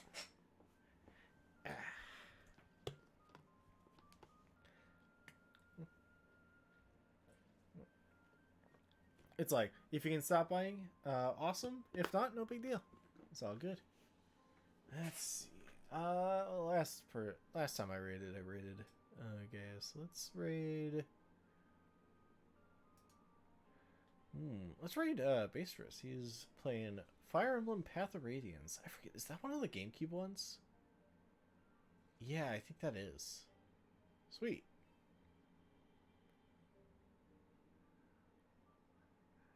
Go work, so should do the EP. Sounds good. Gig. Yeah.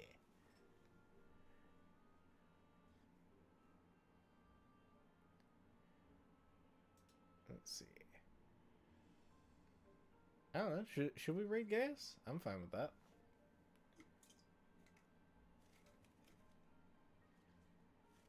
Yeah, there's nothing left in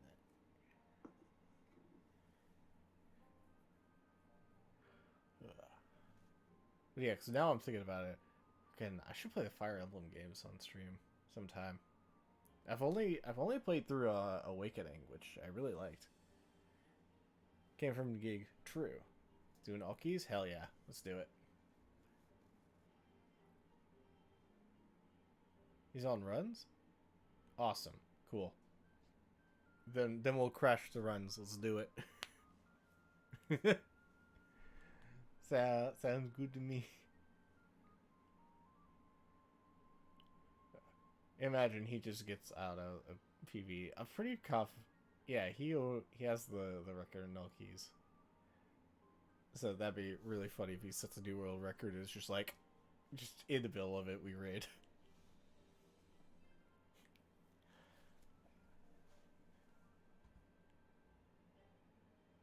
Yeah, literally any PV room is world record. Yeah. He just came in and like basically swept the leaderboards. Yeah. Okay. Sounds good to me. Let's go ahead and send him a raid.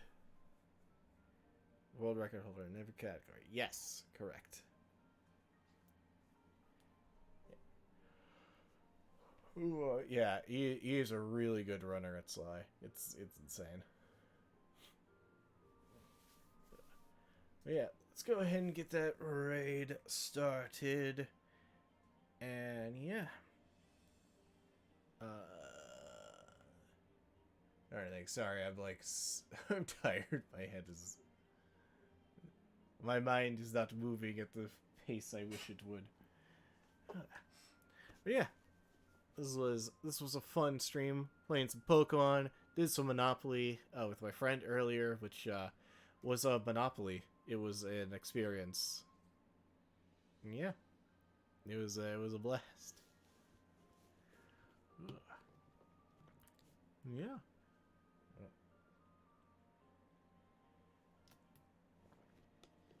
Alright, well, hope everyone has a fantastic night. Thank you so much for joining.